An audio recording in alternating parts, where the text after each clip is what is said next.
Is he better than you? I'm going to say no one's better than me. but I just, him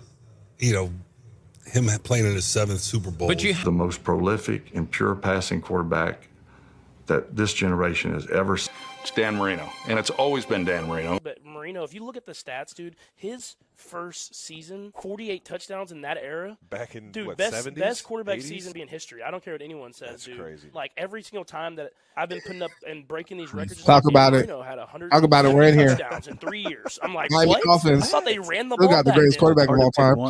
But I just think Right here. one of the guys I've seen play the best in that position that didn't get his due was Dan. I mean, you put Danny in here today with some of the size of these receivers and his ability to get the ball out of his hand and how accurate he was. Not going to see quarterbacks like Dan Marino or Peyton Manning ever again. Dan Marino changed the position. Yep.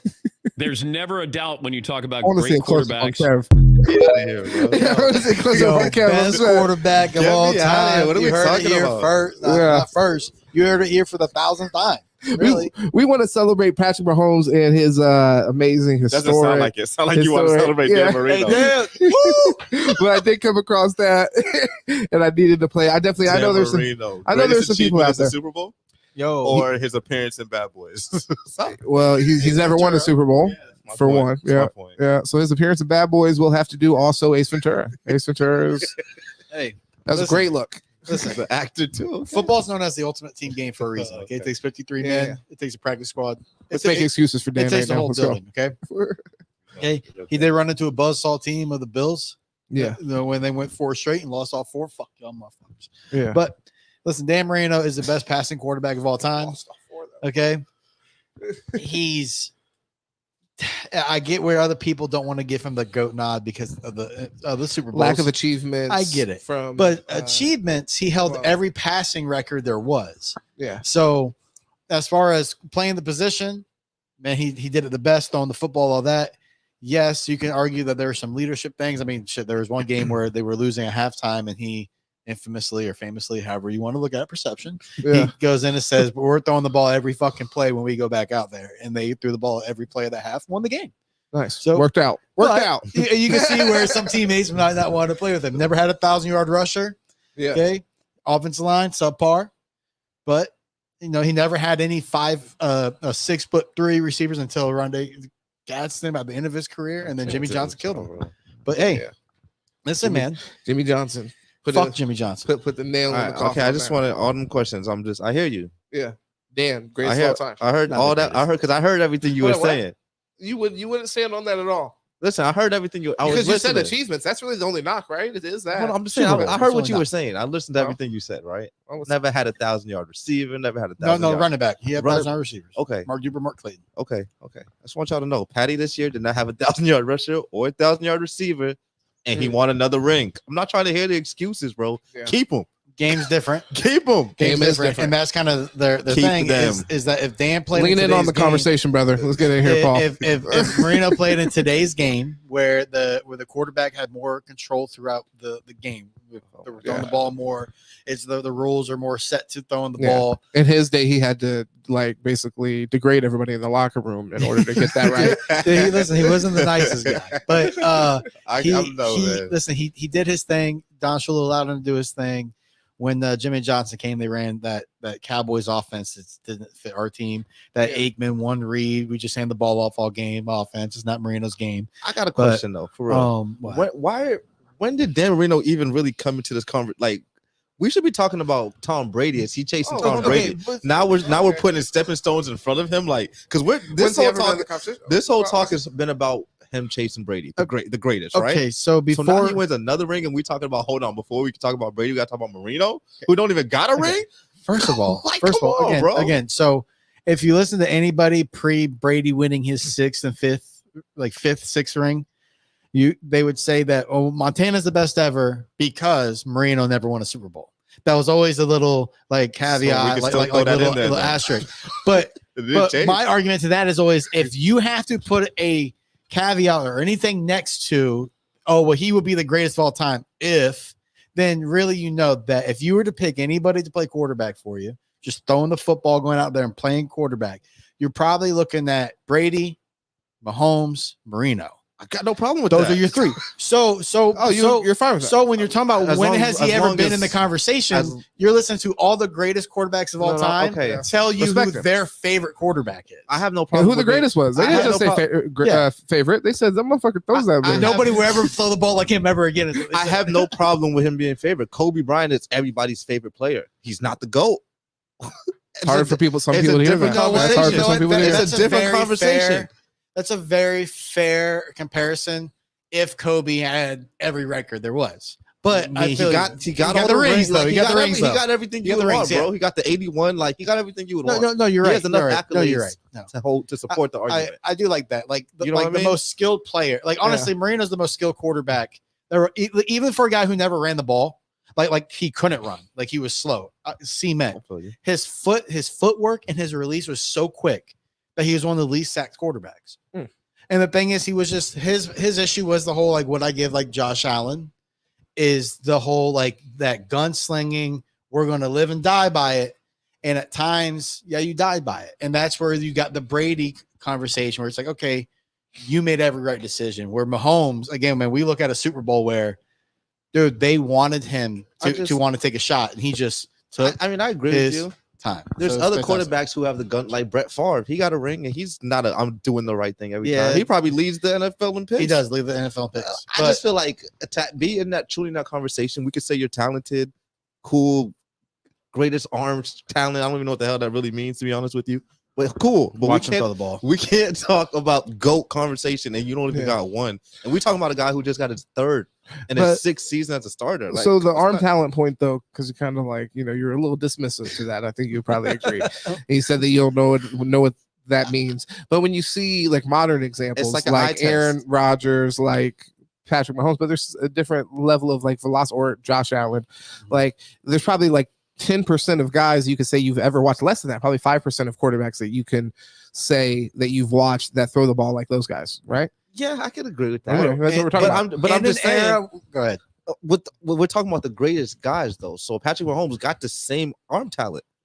No, but the thing is, if there's only like literally 20 guys that you've ever seen that could throw the ball like that, Dan Marino's in that conversation. And he's like top of that top and originated on a pro level, even playing like that, because he comes from an era like what Mahomes is saying, where most of the game was built around like a strong running game, and maybe that's why he didn't win and all that. Like there's a ton of there's definitely criticism. I think that was the era where you were allowed to grab until the ball was in the air, and them DBs grab through the ball being in the air. That was a different era where it was just different. Somebody got Super Bowls in those eras, and it wasn't him. But it wasn't necessarily the great quarterbacks. Again, Aikman has 3, I think. And it was Emmitt Smith, great team, but and Dallas Cowboys. He's a great quarterback, but he's not better than Mahomes. Joe Montana. Now Joe Montana, and that's one where it's like he was the Brady before Brady, right? Like that was Montana. He had all the Super Bowls. Now again, you argue you have Bill Walsh, who created an entire offensive scheme that every top offense copies now, like mimics, just did their own expansion on it. The West Coast offense. He had Jerry Rice. He had Dwight Clark. He had 5-6 Hall of Famers on the defense, 2 like Hall of Famers on the offensive line. You can argue best team ever, really. So it's like all this really ties into it. Now, again, that's where Marino, I can always understand where nobody wants to put him number 1. I get that. If you ask me who the best quarterbacks of all time are, I always go where it's like, all right, I'll give Brady his thing. But I think it goes, if it's my heart of hearts, Marino, Brady, Manning, right? Then Montana, and then Elway. Now with Mahomes, but when we put Mahomes, I put Mahomes 1. Like really. Hold on. Okay, so are we asking most talented or best? Like, because these are different conversations. Because if we're talking about talent, what about greatest? Yeah, greatest talent. The reason I'm saying this because we put Brady right as number 1, right? But that's just because of conversation. Okay, but even still, he's in that conversation. His arm talent, we're putting him in there because of his accomplishments. You don't watch Brady and like, oh my God, what a freaking throw, bro. That man just not really. Yeah, there's maybe 1-2 a game. Well, I mean, I don't know about that. Yeah, I don't know. The decision making, I feel like, is what we're wowed by, and the results are what we're wowed by. Yeah. Like, wow, he got another one. But I when think you're that's watching also the game, talent. That's talent as well. That is talent, but I'm saying it's not arm talent. we're not talking about just arm talent. We're saying greatest talent. So I greatest, like, understand. so when you say talent, you're basically excluding like team accomplishments from that, because you're saying like best player that you like. When we talk about that, we would also talk about probably players like what we were talking about before, who was doing Noel Devine and shit like that. Like those are like football talents. When at their position, when you watch them play, they play the game differently than other people are even capable of playing. So, so I would say Aaron Rodgers is more talented than Tom Brady. Okay. Yes. Yeah. Yes. I mean, you see what I'm saying? But on the football but, standpoint, but yes. I'm not saying he's better Football because, like I player said, the standpoint. results show Tom Brady's better. But the You know what I argument's mean? there that Aaron Rodgers would be better. I mean, the guy does have what two rings? Just one. Oh, he's been to 2. Yeah, been to 2. Yeah. But really, look, that's the conversation. Huh? Who did he lose to? Has he been to 2? He has been to 2. He beat the Steelers. Yeah, he beat us for sure. I forget who they lost to. It wasn't New England. I don't even know that they lost in the Super Bowl. I don't think he went. I don't think he went. One? I don't think he went Anyways, twice, bro. damn. Hey, Aaron Rodgers, you suck, bro. Fuck you, Rodgers. But I'm just saying, you know. But I mean, when you think about it, like again, like the most talent. Like when I remember watching Mahomes at Texas Tech, hit this play where he rolls right, stops, and throws it like 65 yards to the left corner of the end zone, drops it in a bucket, and I'm like, that's the best throwing. Like that's the best quarterback I've seen since Marino throwing a football. This guy now, like what I said was he's Marino with legs. Yeah, but that's like Harlem Globetrotter shit you're talking about. You know what I mean? That's like seeing a guy that threw a fucking made a basketball between their legs, made a shot. You're like, that's the greatest fucking basketball. It was just every time you watch Texas Tech. At the time, it was bro. That game, Texas Tech. Well, overall, it's way like, more that leads to that argument. I agree, but I'm just saying from that, it's just funny. I'm saying like it was just a complete thing. All of it. Me watching Texas Tech, Oklahoma, and then me seeing that play, I'm just like this guy is unbelievable. Like I wrote on Facebook way back then. I said Marino with legs. That's who he is. Hey, yo. So I'm telling you, like I get it. Like, but Marino had the quicker release. Yeah. I mean the up and out. Throwing motion is one that's not taught, but I mean it's incredible. But when you watch him throw, dude, like there's not many. I don't really know if any other quarterback that's throwing a 60-yard ball that's not going over 10 feet in the air. It's just fucking humming all the way downfield and just drops right over the corner. That's interesting, though. Your Dolphins, man. And it's interesting because you would give Marino. So you're saying really? I mean, I guess now you're saying Mahomes you might put above him, but you're saying if it's totally up to you, just based off your own opinion, it would be Marino first, Marino, Brady, and Manning. You had the rest of your list. I think talent-wise, you go Marino. I think best all time. Manning might be the best all time. Well, Mahomes is the best all time. Well, but Manning can't be the best of all time if Dan Marino. So we're saying talent, and then we're saying if we get away from talent, so then we're now including that Super Bowl thing. No, it's not. Then how do you not? It's the fact that Peyton Manning was out there calling an offense at the line of scrimmage and just being 18 steps ahead of everybody else. We already agreed that those things outside of like arm talent are considered talent.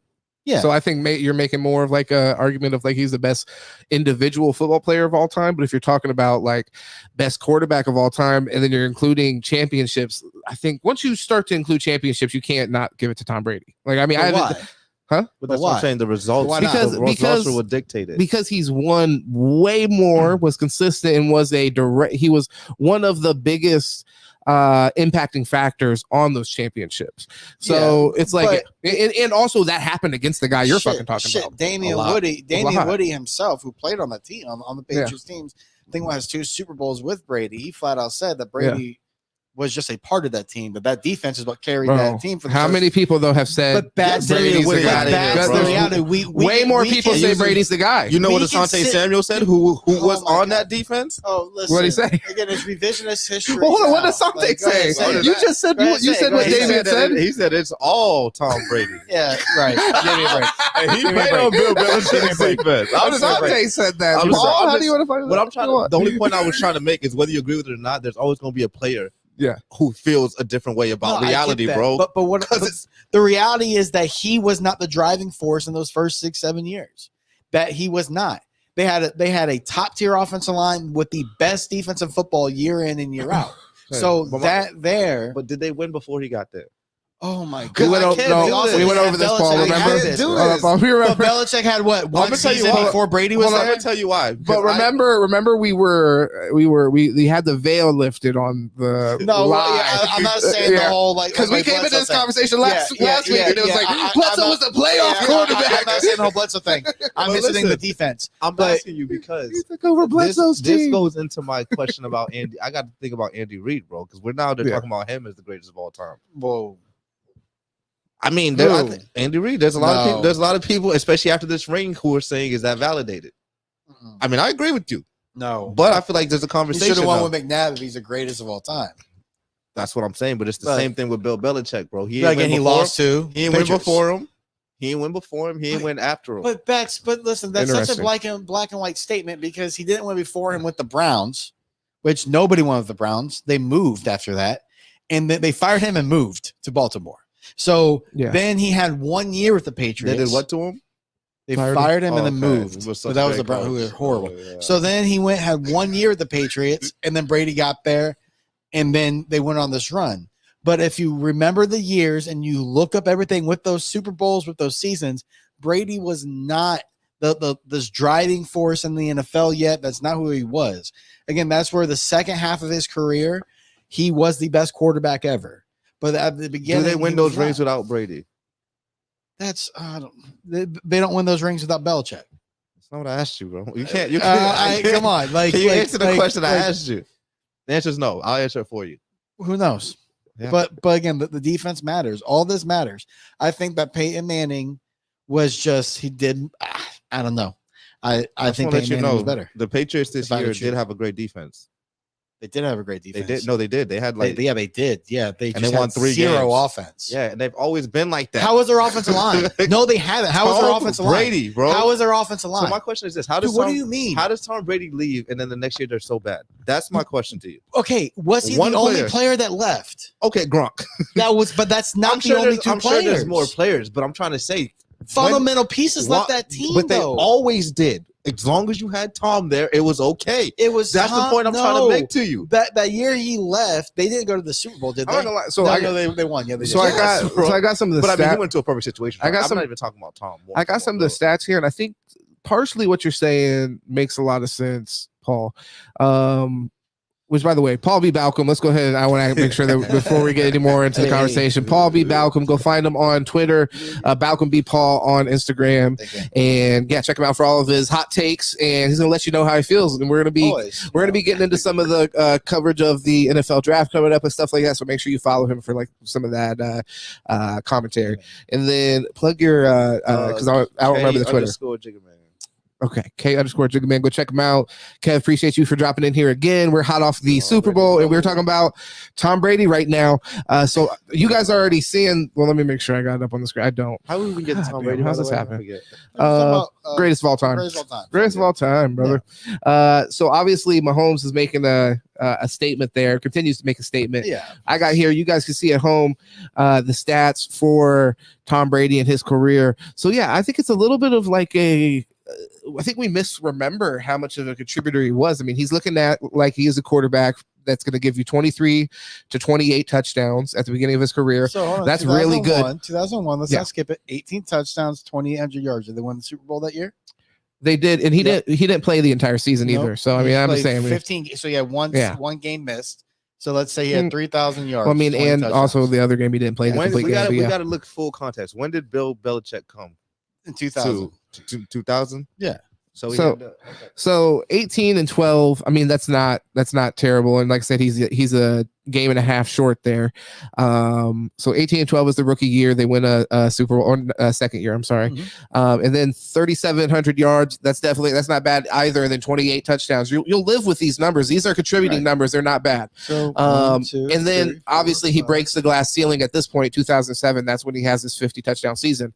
But before that, I'm just saying it wasn't as if he was just like a piece that was contributing. This is good football. You kind of were. He's like right here. He's also throwing over 4,000 yards. But 4,000 yards in what year? 6. But what I'm trying to, that's what I said, bro. But okay, I'm saying year fucking 2. Really, the first year that he played the entire season, he had 28 touchdowns. That's great. What are you talking about? If any of our quarterbacks, Tua did that, we'd be happy with that. He still isn't doing that. Yes, and again, it wasn't that I said that he was a bad quarterback. I'm saying that they were carried by a defense. They were defensive. I'm disagreeing with that. You're carried. Okay, but hold on. Let me interject. Look at their defense that year and look at where they were ranked. I'm not saying I remember that they had great defenses, but like to say that this was like their offense wasn't carrying themselves. I mean, yeah, this is a great team overall. I would say if this. Yeah, go ahead. But what I'm saying in the conversation of that Brady carried the Patriots, that's not accurate either because every year they've won, they've had a top 5 scoring defense, right?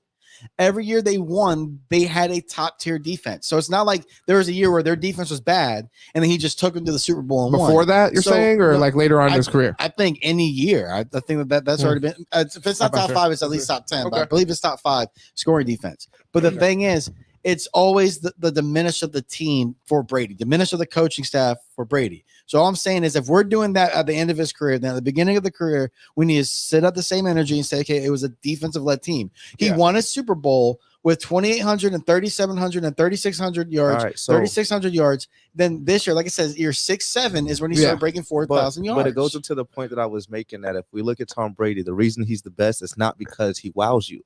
So he's not going to wow you with crazy numbers. He's going to do the right situational football is why Tom Brady is the GOAT, bro.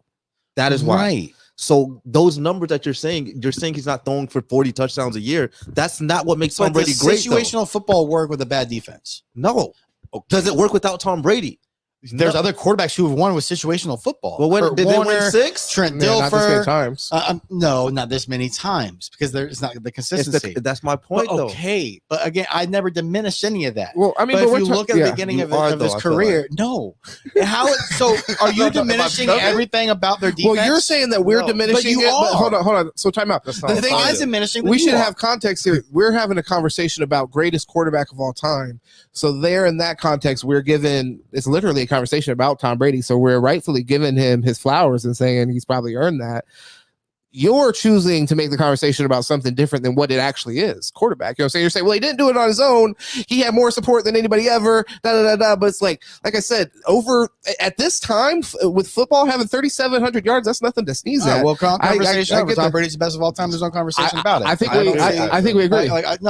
That's impossible. Well, So what you're telling me is this. What you're telling me is this. If you put Peyton Manning in New England, They don't win a Super Bowl. They only win 1, 2. You put this arguably the smartest quarterback of all time in the same. Stop saying 1 Super Bowl because he had way more than 1. Yeah, Colts had a great team, bro. I'm saying Super Bowls. I don't think you put Peyton Manning there because the Colts had great teams. I'm sorry, did the Colts not have great teams? They had great offenses. They had enough to get it done. And then they had years where their defenses were subpar. They had enough to get it done more than one time. Yeah, they had enough. You run into a great game where again you're playing against a better team. Now, but you're asking that question. I don't think so. I don't think you put Peyton Manning there. They're automatically just winning like Tom did. I'm not saying that they're just winning like Tom did, but I'm saying, or do you think they're going to win multiple Super Bowls? You put Peyton Manning multiple or 6. 5. Yeah, that's the thing. You can't move. But there's no way you can have. You're having a strong man argument. No, but you put Tom Brady in that situation. He did win. We're not arguing with facts. He did win. But if you take Belichick out of there, they're winning 6. We're not taking Belichick out of there with your hypothetical, but okay, if you take him out, I mean, I don't know. I don't think so. Yeah, I don't think it's 6. It's hard to say. But I'm just trying to say the bigger slice got to go to Tom, bro. By the way, we got a comment here. Deuce Andretti says Tom Brady is the standard. End of discussion. What are we talking about? Which I think is. Oh, hey, and that's on X. Let me know how that looks on X, brother. You know what I mean? You're first person we got commented on X. It's the results that show that he's the GOAT. Because like I said, it's not like he's going to be out here making the fitting it into the tightest spot. It's just at the end of the game. Kind of did do. That's why when I don't remember who you said he doesn't wow you. That was kind of his career. He was wowing you, bro. He didn't like I said, maybe didn't look as flashy as Aaron Rodgers, but I mean, he was still putting up 400 yards games, 300-yard games, definitely. But yeah, he was balling. Like I said, and that's the point of his career where Paul's talking about, where he really took the onus of the offense on himself. Yes, but I don't think that. Yeah. But even when I'm watching, like I'm saying, I'm not seeing the super tight throws like in double coverage. And it's more like, hey, I'm not going to throw that ball in double coverage. I'm going to position the team. It's more smart. Right. You know what I mean? So it's more tactical. Again, and that's the thing is that look, it's not. That's one of his superpowers. And again, that's where I've said with the whole like Tua conversation, not putting him in the conversation, but when we talk about him, where I have mentioned where I had to like sit there and go, fuck, I've seen Brady do it this way for so much. Like I have to sit there and acknowledge like that it's good, and then see where, okay, well shit, that's something that we have in our offense. Cool. Yeah. So, but my issue is that you can't, like, again, with San Francisco this year, look at the two teams. If you looked at the difference in the first half, really there was a difference at the line of scrimmage in the Super Bowl. Okay. One quarterback got to really sit there and set his feet a lot, and the other quarterback had to be on the move a lot or get the ball off quickly. Right. So I think that plays a big part in playing the game. We can act like it doesn't. We can throw it away and say, nope, the quarterback just makes the play no matter what. Then you got to look at, okay, the other team has to then score more than you. If your defense that constantly is giving up less than 20 points a game every few seasons, every other season, when you win the Super Bowl, you're obviously able to play more ball control football. That's not a knock on Tom Brady. It's not a discount to Tom Brady. It's an acknowledgement of all the great things that were around him to where that allowed him to be as great as he is. And yes, you have to be consistently making all the right plays. My argument with Peyton Manning is that you have somebody who is more talented physically, okay, who you can argue is more intellectual on the field. You said more talented physically? Yeah, I think that Peyton Manning's a better thrower of the football. Yeah, I could agree with that. I think it's debatable on that. It's debatable, but again, I think that if you were to do, I think Peyton Manning's just slightly better. He's literally a prototypical quarterback. That's when you said that nonchalantly, like it was a fact. I was like, oh, I agree with him on that though. I think he's like a prototypical. If you build a quarterback, I feel like he looks like Peyton Manning. Bro. I think he throws a lot of fucking waffles out there. Well, again, Dan Marino has a famous quote that I don't care what it looks like. Yeah, I don't care what it looks like as long as it gets there. I mean, the ball. I mean, but we're talking about like arm talent. I mean, we're saying like Chad Pennington with a better mind, with a beautiful mind. Oh, I think Peyton Manning throw the ball better than Chad Pennington. Yeah, sure. But, okay, sure, man. Yeah, I mean, I guess. Let that debate be its own. I guess. But Chad Pennington. as far as mentally, I don't see where Peyton Manning's not making the same decisions. So. They were making great decisions. There were a lot of times where the defense let them down at the end of the game. Poise, brother, composure, not fucking folding at the end of the game. I don't see where we saw Peyton do that many times. But against the game-closing interceptions. Against the Patriot defense with Rodney Harrison, against the Patriots defense where, again, that's their MO. Then you see those same DBs, not Rodney Harrison, Hall of Famer, but you see certain DBs leave that scheme and then be absolutely dog shit everywhere else because they don't have the same game planning. But again, it's trying to just have the conversation. Again, I think if you're looking at who I personally like, I think that Manning was just, it's not that he has more accolades. It's not that he was better as far as winning Super Bowls. Yeah. I like him more. If I was to pick the quarterback, I would pick Manning.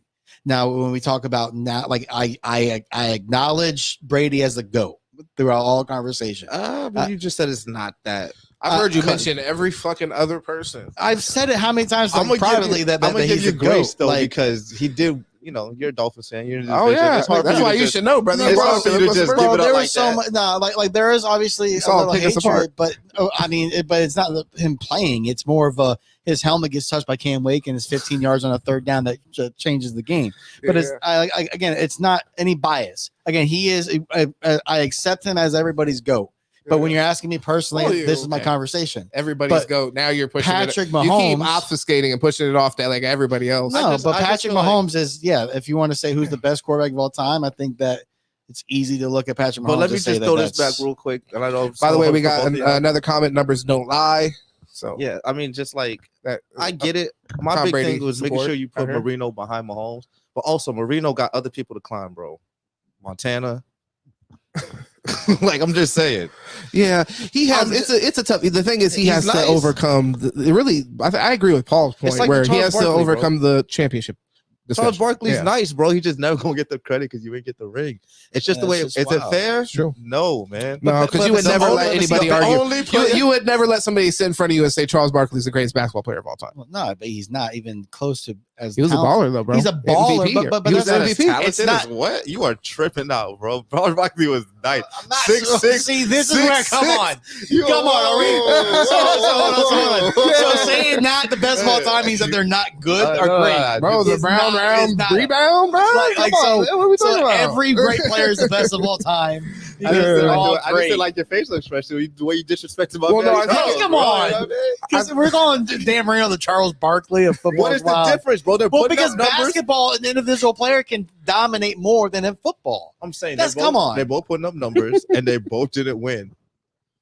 Both great players in their generation. Identical. Both didn't win. Like I don't know know. what? Dan Marino's a Tim Duncan. I don't know. Tim Duncan. Yeah, right. Wait, Tim Duncan, come on, He only has man. 2 rings, man. Tim right? Duncan, hop in the chat and defend yourself, brother. Nah, Tim Duncan got 5. He has 5 rings. Bucket out. You gotta show some respect. Damn, bro. That's what I'm saying. What the fuck? These motherfuckers at championships, bro. I'm wondering what happened. With Five. I remember all 5 of them. He could have did it with Kobe. he could have did that, bro. The last ones were fucking against the Heat. You should remember. What do you mean?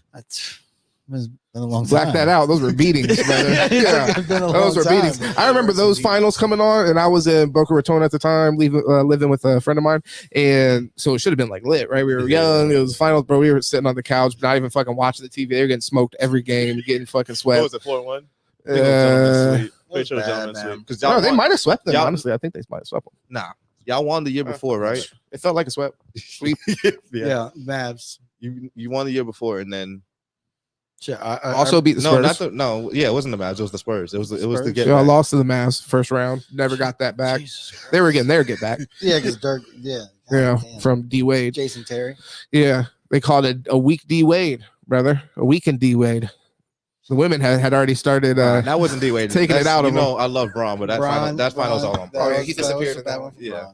Hey, I've been falling more and more into LeBron hate on the internet. I've just found some people with some unreasonable LeBron opinions. So I'm like, okay. Usually, I found with the people I'd be hanging out with, I would be defending LeBron. So I thought, Gates Open Media. Go follow Gates Open Media. Oh my god! But, shout out my boy. Dog, shout out boy. But definitely, let's see what LeBron in his skin suit. Marino the GOAT. When it comes to commercials. Bad boys. Come on, man. Yeah. Shout out to Trenton. We'll take that disrespect. It's okay. Dan can handle it. His bank account can handle it. Put him in the trunk. We put him in a trunk in the conversation like they didn't. I really just got to represent for my guy just because no one else will. So. Well, I'm just gonna be honest. The whole world is, bro. Yeah, sometimes you got to be reasonable, brother. And it's just like the Super Bowls take you out of that conversation. I agree with Kev. Yeah. I'm a Dolphins fan, man. I would love that, but I do think there's a conversation to be had from a talent perspective. But then, now you got like Mahomes, and you're really, Go ahead. That clip we saw, those new takes or those old takes? They're mixed. Some are real new, some are a little older. I mean, yeah, they're mixed. Okay. Because I'm wondering how much it's about is like not building up Mahomes as opposed to building up Marino. Like just not trying to give it to him yet, like the old generation hating. No, that was just a respect video for Marino. And also those people like the Joe Montana clip. Joe Montana's probably sat down and he was probably told say something about Dan Marino type shit or something like that. Or they may have just asked him like generally something about quarterbacks and he just has that respect. But those were like, in documentary clips and stuff like that. Which fucking Montana's the reason why he don't got a Super Bowl ring. 1984. Well, it wasn't his fault. He went lost to San Fran. Got so guess what? Ass beat. I just want you to know Marino right now. had 50 touchdowns that year. I just want you to know right now, bro. In like 20 years, okay, there's gonna be somebody. 48 there's gonna be somebody at this very table arguing for Dan Marino the way you arguing for Josh Allen. But the way he threw the ball. Oh, you're saying somebody's gonna be arguing for Josh Allen the way he's arguing for Dan Marino. But he just ran into Patty. Like I'm not trying to hear it, bro. Put on the film. That's like hilarious. just put the film on, bro. Don't ever compare he Josh just Allen. ran into Patty. Bro, come on, dog. There's gonna be some Bills fans who are there are gonna be Bills fans come on, bro. But don't disrespect Dan Marino like that. What's the difference, bro? What's the difference? See, again, you gotta watch the film. Yeah. But you gotta go back. I get it. Again, you gotta go back. Again. It's just that the quarterback's favorite quarterback is Marino. Okay, we know that. Well, so let's get into the game that happened. That's kind of the GOAT conversation. So we're updating Patty's resume. That's three Super Bowls now. Brady's like 7th, right? No, I'm just joking. You put him at 1. Put him at 1. Yeah, we put him. But hey, this is the thing that's interesting. 2 at 2. This is this is what's really interesting to me. Patty's got 3 Super Bowls. For me, going into it when we were talking about 2 last week, it feels like he has so much more, and like they've been even more dominant than that. But 3's still obviously crazy. And I've seen a huge turn in the GOAT conversation, like online and stuff like that. But one thing, this was just kind of what I want to note in this conversation, is we did see a similar thing with Tom Brady, where Tom Brady came in, won Super Bowls, and then there was a drought So it's really interesting how much 10 years out, basically 10 years. people generally expect this not to stop and expect to continue to see Patrick Mahomes doing this. And like I said, I'm seeing the Mount Rushmore conversation happening where we're like, hey, greatest of all time. It's an interesting conversation. Well, It is interesting. Yeah, go ahead. The difference is where Patrick has a lot of stuff going in his favor is like as great as the coach Bill Belichick is, because I think you're trying to. I don't think he's a bad coach. That's not what I'm saying. But like for instance, the Andy Reid, right? Andy Reid is a great coach, great play caller, and now he's paired with a player like this. It's going to extend both their careers. You know what I mean? So that's where I think they can be good for so long. Also, Spags won them the Super Bowl. Oh yeah, it was a great defense. Yeah, you need a team. Oh yeah, I'm not hating on that. Okay. Yes, I'm not hating now on that's that. not taken But away what from they what wanted Mahomes did at all. Yeah, Mahomes had 400 yards. That's the point we be trying to make, though, bro. You can have a great defense, but without that guy, you're not like. Think about the plays that Brock Purdy missed. He missed a couple. Right. If he would have made it, he missed a little more than a couple. That's my point, though. But you need the guy. It don't matter because their defense played awesome too. And just having Patrick Mahomes, the last play of the game is kind of a testament to that. Having a guy has the awareness. They got 2 timeouts on the clock, but you can trust Mahomes and your quarterback in that moment. Go get down, run a quick play. That shit was devious. That shit was amazing. On a play that they ran 100 like 3 times. They ran that same play to win the Super Bowl last year against the Eagles. No, disgusting. Which apparently I was like, yo, this is the most arrogant time management I've ever seen. Yeah. Where they're like, fuck the clock and we're just going to score. But what I guess is in these new overtime rules, even if the time expired, the Chiefs, they would just start another 15 minutes. The Chiefs would still have the ball. Oh, because it's their possession. Oh, wow. Yeah, like apparently you just get the full possession. It's not, the time doesn't even matter. So it's kind of like whatever. But they went crazy with those rules. But you think about it. I didn't know that one. Bro, I know. But apparently, like think about it. The Niners were a post away. The Rams were a post away. So a lot of these teams have a guy who's good for 85, 90% of the time. But my point is that there are so many quarterbacks throughout history that they are that guy, that they do have the chance. It comes down to who has the ball last. How many times? Jalen Hurts last year, if he went down and did his thing, and then Mahomes just came down and he had the last shot. Same thing this year. Purdy with all his misses still did his thing. Now again, he missed it. So he missed a wide open throw on 3rd down, and that led to a field goal. But it's like, I'm not going to say that's a knock on Purdy, although I do think that Purdy played in average game. But what I'm saying is, how many times did Brady do that? Like, okay, last minute, a minute 30. That's why I'm like saying he has a Super Bowl win with under 200 yards. I understand that. That's wild. I understand that, but how many times did he do that? Last possession, we got a minute 30 to go. How many times did he say, "I'm gonna go get this"? As a Dolphin fan, I know. So that's what he gets the credit for. That's why I take it more to him and less to Bill. But let me ask you this: Brady, 2 minutes on the clock, a minute 50 on the clock. You're up by 3. You think you're going to lose if I have Tom Brady? No. If you're playing against Brady, yes. Okay, Drew Brees, Aaron Rodgers. I don't know. I would say Aaron. Yes, I would feel like I'm gonna lose. Yes. Patrick Mahomes. Yes. Okay. Fuck. We can go Elway. We can go. I mean, there's Elway's a little overrated to me. I'm saying there's a bunch of quarterback. I mean, we can go down right down the NFL. Shit, Kirk Cousins. You have a chance to lose that fucking game. The guy's gonna make the right decisions. So, but he's not. But I'm not saying that they're Brady. I'm not saying that. But I'm saying like what Brady did was the consistency, and I'll give him that 100. Again, LeBron stand right. Consistency, longevity. Fuck yeah, Brady has all the Super Bowls. But the situational football, which again, that's where Mahomes that's the biggest thing. This right now, and where like people where I think is going to be different for the Chiefs than it was where the Patriots went on their little lull, is that the Chiefs were a veteran. I mean, the Patriots were a veteran team that was aging out and then had to rebuild. As this is a young team that's just going to. I mean, this is the least talented offense that Patrick Mahomes is going to have.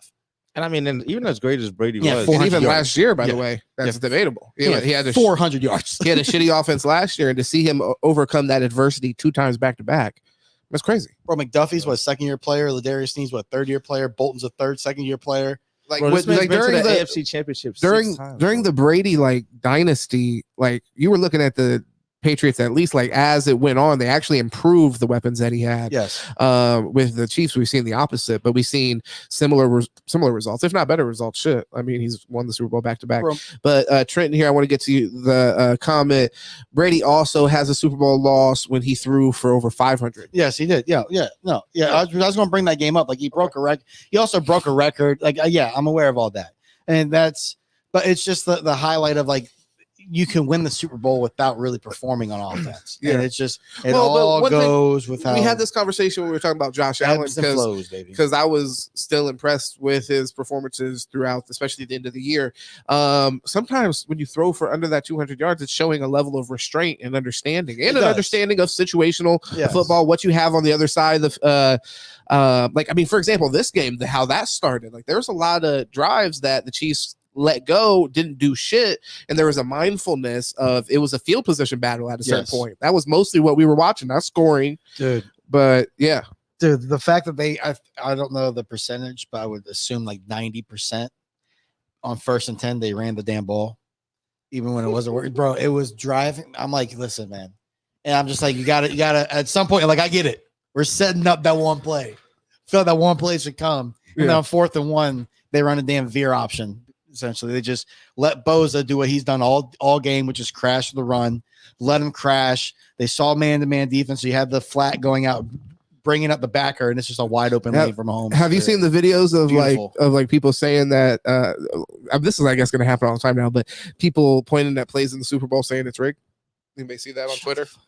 No, I didn't see that. Let me guess. They're going to say that the 49ers media. That the 49ers could have had an interception. Go follow the one deep ball to Hardman. Now there was a run Patrick Mahomes had where Fred Warner was. He was sort of close, but I mean, I could see how like maybe if you got a bad angle on, you might not. But either way, stuff like that. I saw like I did see the Bosa one. Did you see the Bosa one? Also the holding penalties. They said the Chiefs haven't been called for offensive holding. So there's like 2 Super Bowls or something. There's one hold where they show their Bosa was like his back is to the lineman. And he was like holding them, like wrapped around them. Where Bosa wasn't even fighting off. Like there was a 2-second sit, and then when Boza spun out, the lineman let his arm go. He was waiting for the flag, bro. He's waiting for the flag. You ain't just going to get it. It's the Super Bowl. He was probably talking shit. They're like, oh, you got to be hugged. Wait for this flag. Wait for this flag. But the moment, so the moment he went to go spin out, the lineman let go. So the refs are letting it go. Gene Steratore said before the game that, especially in these games and this crew, that they were only looking for what he said, big whales, not small fish, big whales. The blatant, egregious, game-changing plays. So throw the flag. If it's just the things that happen on every little play that we can tic-tac, we as fans don't want to see that anyway. My thing is this, though. Because the 49ers lost, we're going to find more of those videos, right? But they need to stop complaining about every little fucking thing and taking the loss. That's what I'm trying to say. I don't even know if these are 49ers fans necessarily. I think these are just like But my question is, I would prefer like this, even if there's missed calls, I would prefer it like that than a game rigged or even decided by referees. Comments, you know what I mean? Comments real quick. Yeah. Spade says, hey, look at that popcorn, boy. And then actually live, yay! Publix. They got that in Indianapolis. Let them know what that is. What? They don't have that in Indianapolis. Y'all sleep. Yeah. Patrick Mahomes was going crazy, is what Chloe said. Agreed. Yeah, that's facts. Yeah, Chloe, talk to him, man. Tell him how you feel. Tell him Dan could never. Dan Marino would never do that. But that win a Super Bowl. That 4th down that they missed. Third down. Was it 4th and 1 or third and 1? Right near the end of the game. Where they missed it. It basically, they got that 1st down. The game was over. They would have ran the clock out and kicked the field goal. So it was a 3rd and 1 because they kicked the field goal to go up. He had Ayuk on that slant. Yep. You talking about the blitz? The blitz. Yeah. So, and you know another huge part that people second-year players, I'll give him that. He's nasty. But who? McDuffie. McDuffie's fucking nasty. Bro, that motherfucker's nasty. Yeah, did you see Ayuk's brother? He put on social media. He's like, we're getting the fuck out of San Francisco. I see. Yeah, he said, this is why we're leaving. I saw his girlfriend do some shit. Bro, they're mad. Bro, I'd be mad too. Bro, he had three catches in the Super Bowl. And again, you're open on that play. Then Juwan Jennings, bro, who balled at Tennessee. Balled that game too. Hey, he was balling. You had him in the flat, and I know, bro. Purdy threw the ball up, expecting, hey, if he peels up, he peels up. If not, it's not a turnover. Instead of, so can I ask you this: who is more to blame, Brock Purdy or Kyle Shanahan? While you're thinking about that, we got a comment here. Yeah, I'm sick of Taylor effing Swift. Oh, keep getting sick of it, baby. She only gonna get bigger now. She's coming back next year. What? Who's that? She coming back. They probably gonna get married now. Who said that? Spades. Damn, Spades. Sorry, It doesn't Spades. matter. I say, hey, Sorry, Spades. love is love. I say, yeah, it's annoying. Why the fuck do we have to watch her live out her love story on Super Bowl Sunday? Stop it. I'm not mad at y'all, but man, just get used to Why it. do they show any fans in the crowd? You know, They gonna show the popular Bro, fans. they're showing the same fan every single week exclusively. every several Dolphin game, times. do they Come not on. show the same super fans? They show the same super fans for every team. Bro, do not try to act like it's the same. Holy It's not shit. this. I know. I agree. Paul, they do check-ins with I her agree. quarterly. It is not. It is not the same. Bro. Which is fine because they're benefiting from the relate. It's a two-way street. Exactly. Everybody's happy except the people that don't like Taylor. But why don't you like Taylor? Let's just be honest. It might not even. It might Is that a care. personal I don't thing? think it's specific to Taylor as much as like some people are. She didn't have the greatest music video. They're but- against like the corporate pander type kind of culture. Like, I mean, that is kind of like you're seeing the corporate nature where we're talking about everybody's benefiting of the NFL, which a lot of us like to look at it and like complain regularly about how the sport's tainted by this or that. This is kind of part of that. Now it's because from their perspective, I don't have that much because I see they're trying to reach out to a bigger audience. I just feel like you're dating. I feel like you're dating one of the the biggest superstars in the world from both aspects. It's an American love story. From both aspects. Like Nicholas Sparks wrote it. Yo, you feel me? You got a star football. Right? Nobody watching football for a grisly romance. Although, but now you're seeing Paul literally is. But that's my thing. Like, I love seeing them kiss on the field. A lot of people are looking forward to the proposal. I heard. Hey, man. I loved hearing. I love you. It shows no effect. It's not like they're showing her while the game is being played. Like I didn't miss a play because they were showing Taylor Swift. Thank you. You know what I'm saying? You know, so I'm good with it. It's not like she's singing every national anthem. Yeah, man. Okay, I'm just good with it. I taking just you out of don't- the immersive experience. My problem is, but I will say this though. Get Ice Spice the fuck out. bro. What? I don't know what that was. I loved her there. She was fun. What is she doing there, bro? She Worshiping the devil. She uptown. She uptown, bro. She's supposed to be rocking for the fucking Bro, the Jets and the Giants, bro. Yo, it was a random. It was a random. That's not her fault. She did. That was a She very might be random somewhere on the threesome team, there too. with No. Ice Spice, Taylor Swift, and then Ryan Reynolds' wife. What's her name? God, That's who that Blake was? Lively. Oh, Yeah, okay. Blake Lively. Crazy. Like random. Hell of a dude. Yeah. But yeah, back to football. This is what they got. Now we have to talk about it. Yeah, bro. we That's have the to, problem bro. with Listen, it. We talk about it, we man. had to get a few minutes in. Okay, thanks for the views. No. Shout out Tay-Tay. So as far as you're the best ever. I've never said anything. Yeah, don't get the mean. hive. Don't get the hive on Yeah, you. never said check anything it bad out. on Lower it your about it. concert tickets. How about Beyonce being a country singer now? That's wild. Yeah, it's that or college. And it looks like that. She's like, yo, help us out, man. So let me ask you, because it goes on what you asked me. I'm gonna flip this. They don't win next year. The 49ers. Who's okay? Okay, they don't win next year. Who's gone? Kyle or Brock?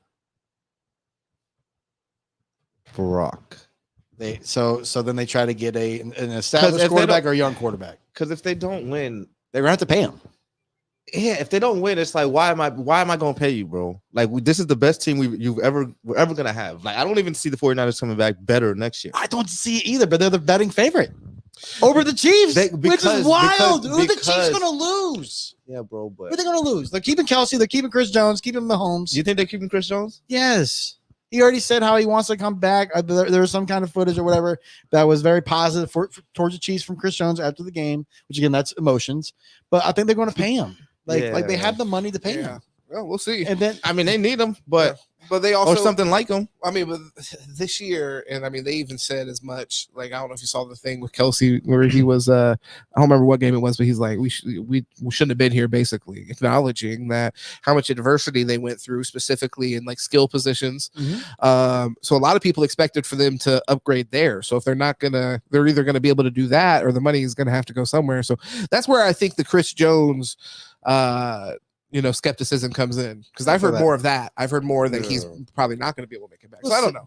I mean, we'll see. I mean, they draft well. I mean, they had a player that's a backup there that was balling when Chris Jones was out. Big old body at defense tackle. Yeah. But they have a lot of rookie contracts. Again, you're going to bring in some type of better receivers. And again, how many teams would have let that Kadarius Toney thing really eat at them? I mean, Kadarius Toney is such a talent that you want him out there. But they were like, you know what? Fuck that. We're just going to use MVS, who's also dropped a lot of balls. Yeah. Okay, we're not even going to use Sky Moore, who we drafted.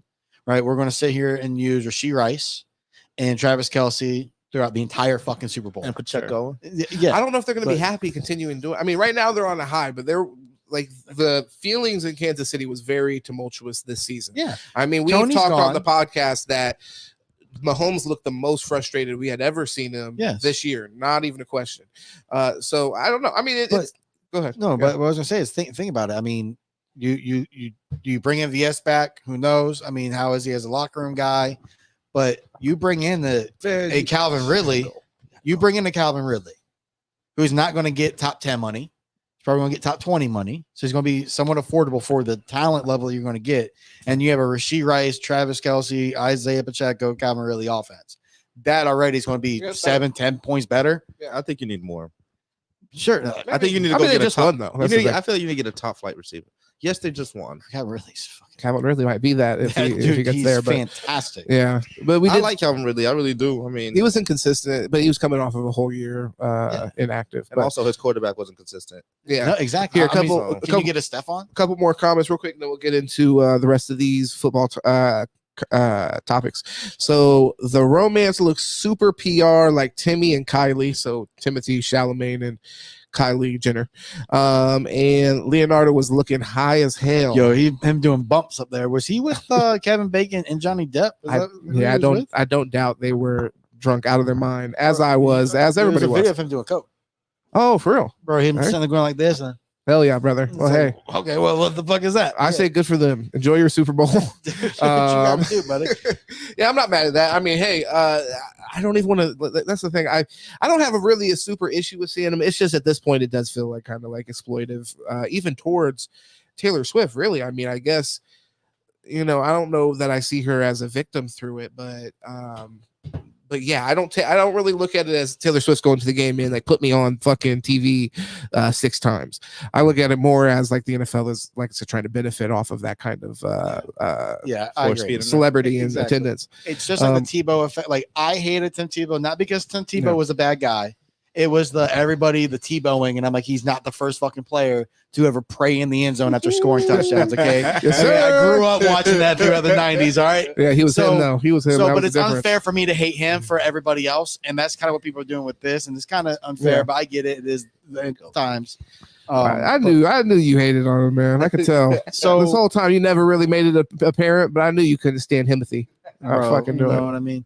So, question football wise with this. So Brock Purdy is out of the best conversation. Yeah. Mount Rushmore talking about it. Who is yours for quarterbacks? Oh man, 4 quarterbacks. 4 quarterbacks. Do we do it as the most influential? Is it the founding quarterbacks? I think you just talk about impact overall. Impact overall, like who made the biggest difference. Like I like to think about if I'm talking about whatever kind of field, if it was music, sports, whatever, could you tell the story of their era without that player being in it? Right. And when you're getting down to 4, there's going to be some players that are of that caliber that are going to get left off. But so for me, obviously, I think Tom Brady, he's automatic. Do we put someone like Joe Montana's automatic? You got to. Do you put someone when we're talking about impact and all that and telling the story? Do you put someone like Doug Williams or Michael Vick, someone who's really changed? Doug Williams being the first black quarterback to win the Super Bowl. No. That's not. He didn't do enough. Okay, but I mean, here can I get that bottle? Big story. Do you put someone like Michael Vick who changed the game and the quarterback position? Michael Vick. I don't know. I still say no. I think it's because it's just a question. This is what you're up against. That's great, and that's big shit. But what you're up against is like guys that won fucking 7 Super Bowls, 5, set touchdown passing records. Like just winning 1 Super Bowl and being the first black person to do it at that position. I don't think that's enough. I'm being honest. I would think more Vic than Doug Williams, but I mean, even Vic though, honestly, yeah.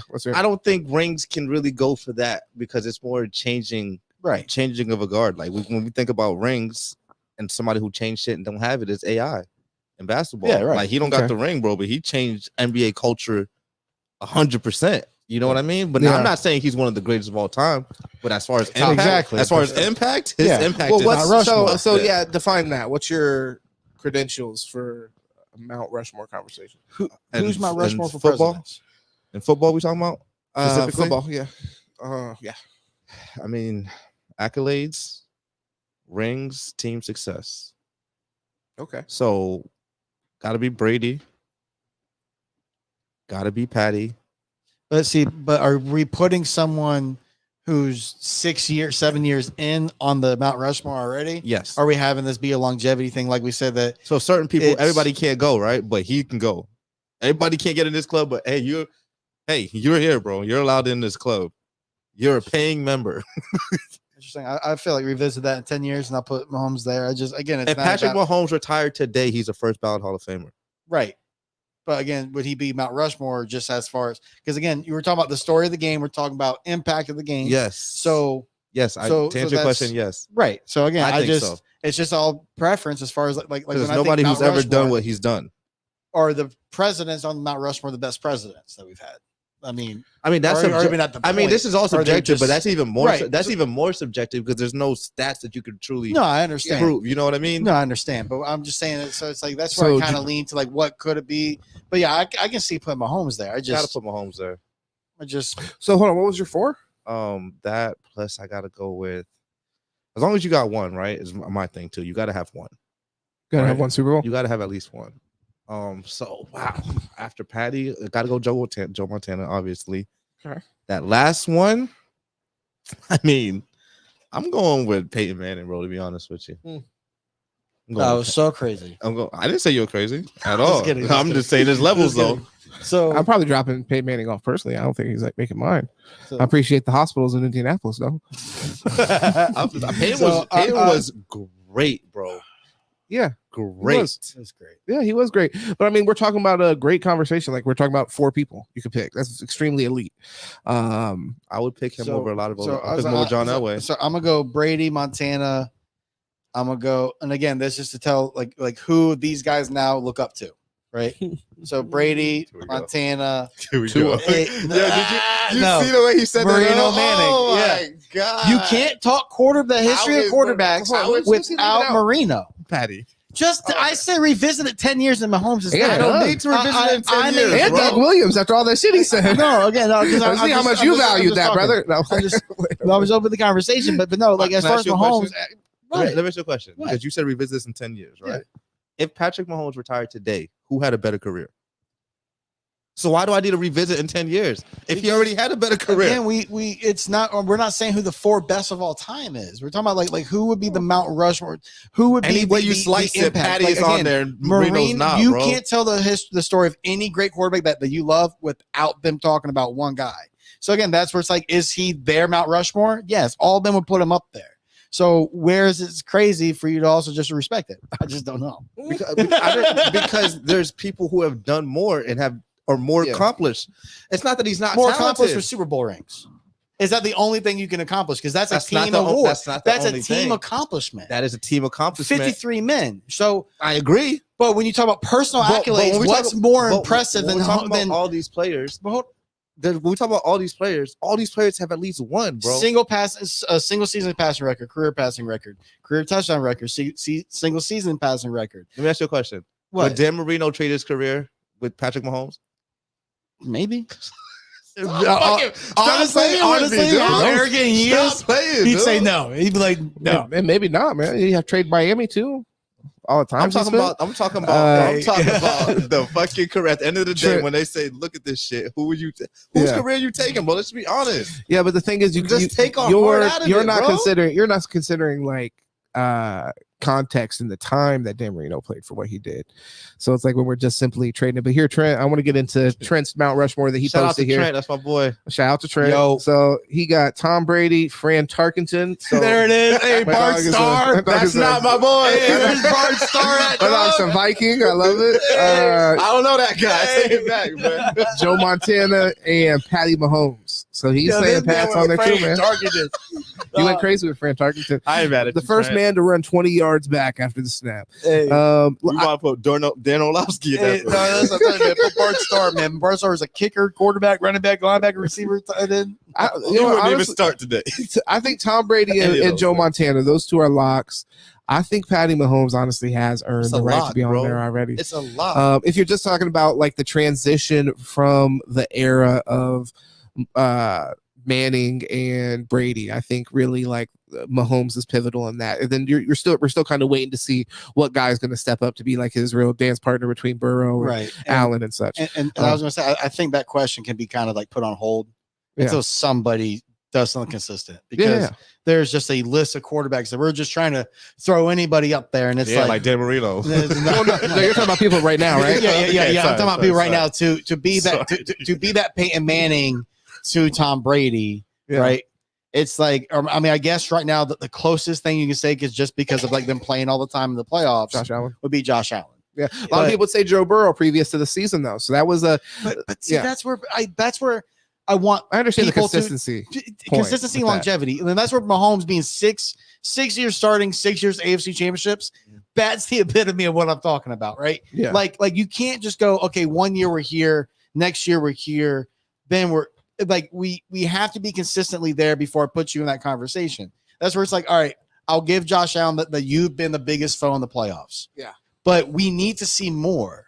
Can you make it to a Super Bowl? Can you beat him in the playoffs? I don't even think he has to make it. I think he has to beat him. Yeah, a Super Bowl would be great, and I do think for his overall resume, he needs that. But to be a real foil to Patrick Mahomes, I think he just has to beat him. That's why I think Joe Burrow got elevated to the level he did, because he didn't win a Super Bowl. So what's okay? So does he not get as much respect? Let's say he wins the Super Bowl, but he doesn't have to go through Patty. Are we putting like an asterisk on it? Oh, I think did Patty get hurt?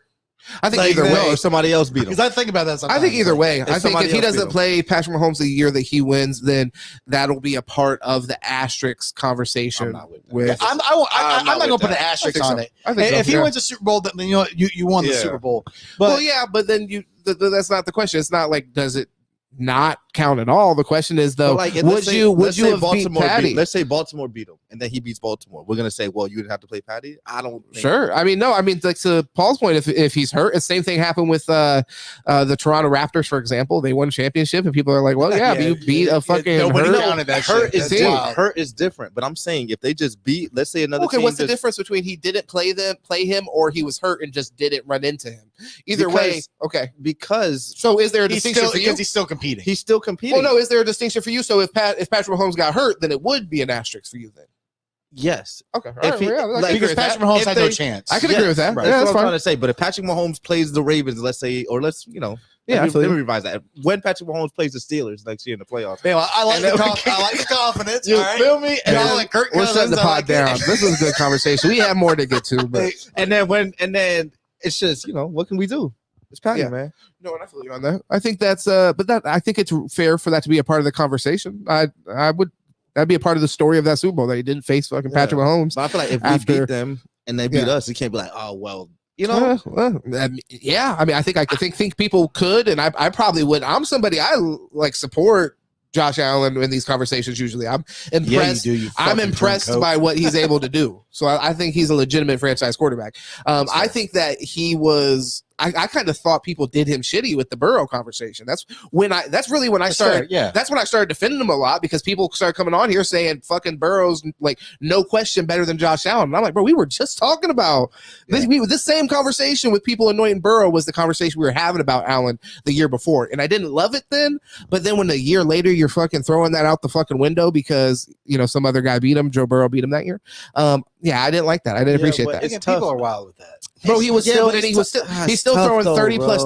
That's the thing. If he fell off, I would feel you, but he still consistently gave you like 700 rushing yards with 30 plus touchdowns, 4,000 passing yards. I'm going to disagree with you guys on this one, and only for the simple fact that you guys are forgetting the fact that Joe Burrow also beat Josh Allen. So I like Joe Burrow. No, I like Joe Burrow too. I like Joe Burrow too, but I think that. And I think this is, I don't want to put words in your mouth here, but I think that when you're talking about consistency, Joe Burrow is the conversation, because he's had 2 good years and 2 years where he's either been hurt and just nothing's really happened. You expect if somebody's going to be able to overtake Patty in any way, they just have to be there. They have to be consistently 100%. reliable. Best ability is availability for sure. But like I said, it's everybody right now has those losses to them. So we have to wait. I mean, we have to wait and see. But again, there's a lot of quarterbacks that can be that guy. But we know that right now it's Patrick Mahomes, everybody else that you want to have in a conversation. Okay. And there's just a gap. And it's every other 31 quarterbacks are well below Patrick Mahomes. Here, real quick, and I'm gonna have to run out here. Then I'm gonna run right back. But I wanted to ask y'all and just start this conversation now. When do you guys see the Chiefs' dominance falling off, waning? Because obviously, right now, you said, what was it, 6 straight AFC championships or something like that? Yeah. So it's like, when do you see that wavering at all? When Andy and Spags both retire. So you think if Andy Reid just retired, you see Spags is taking that spot and being able to? I would hope that he gets the head coaching job, or at least whoever head coach comes in and keeps arguably like the best defense coordinator we've seen. Yeah. Like, I mean, again, man, this guy's had in these 6 years, 6 different defenses, and has just dominated with all of them. Like this year was one of the most impressive coaching jobs I've ever seen from a defensive standpoint. And even from an offensive standpoint, as far as Andy Reid with the weapons, I think that Patrick Mahomes sitting there being as patient as he was all season was really impressive. I think that it really reminded me, and that's why like we said the Chiefs are going to win. It reminded me of those Brady years with New England, where it's just like you feel like they're not as good, and then they're 11-5, 12-4, and you're like, again? Yeah, but you know what? No, this ain't going to be it. Yeah. And then they dominate. Then they dominate win the Super Bowl, and you're like, all right, well, what the fuck was that? So they were a different team in the playoffs. You know what I mean? Their receivers actually caught the ball. They led the league in drops this year. They led the league in drops this year, bro. They did. That's crazy. And then to win the Super Bowl, and then they have like 1 drop, 2 drops in the Super Bowl. But there's the fact that so for example, betting, you looked at Justin Watson, his over under was like 17.5. I'm like, ooh man, that's a dead giveaway. And I was like, but would it be him or that? Was it Noah Gray or whoever Gray? Yeah. And it's like, which one's going to be? Because I think that they're going to really like try to lock up Kelsey. But then you have to bet on his over, right? And it's like, bro, you felt like Kelsey ain't do shit. Bro, he had 9 catches, 93 yards. Yeah, he had 1 catch for 1 yard in the first half. Right. Second half. But that's the thing. It's a 60-minute game, and people always look at the first half and go, all right, well, but that's going to be the story of it. And it's like, no, there's so much more that's going to come from it. Who gets complacent? Who switches things up? Yeah, 100%. What, again, sitting there and setting, bro, that 4th and 1 that they converted, I swear to you, was set up because every short yardage situation and every first down, every run situation, they ran the ball. Yeah. And like I said, bro, Bosa was crashing the entire time, and I'm sitting there, and we're at my wife's family's house, and I'm just like, when are they going to fucking do it? Like, when is the play action pass coming on first down? It's 2nd and 4.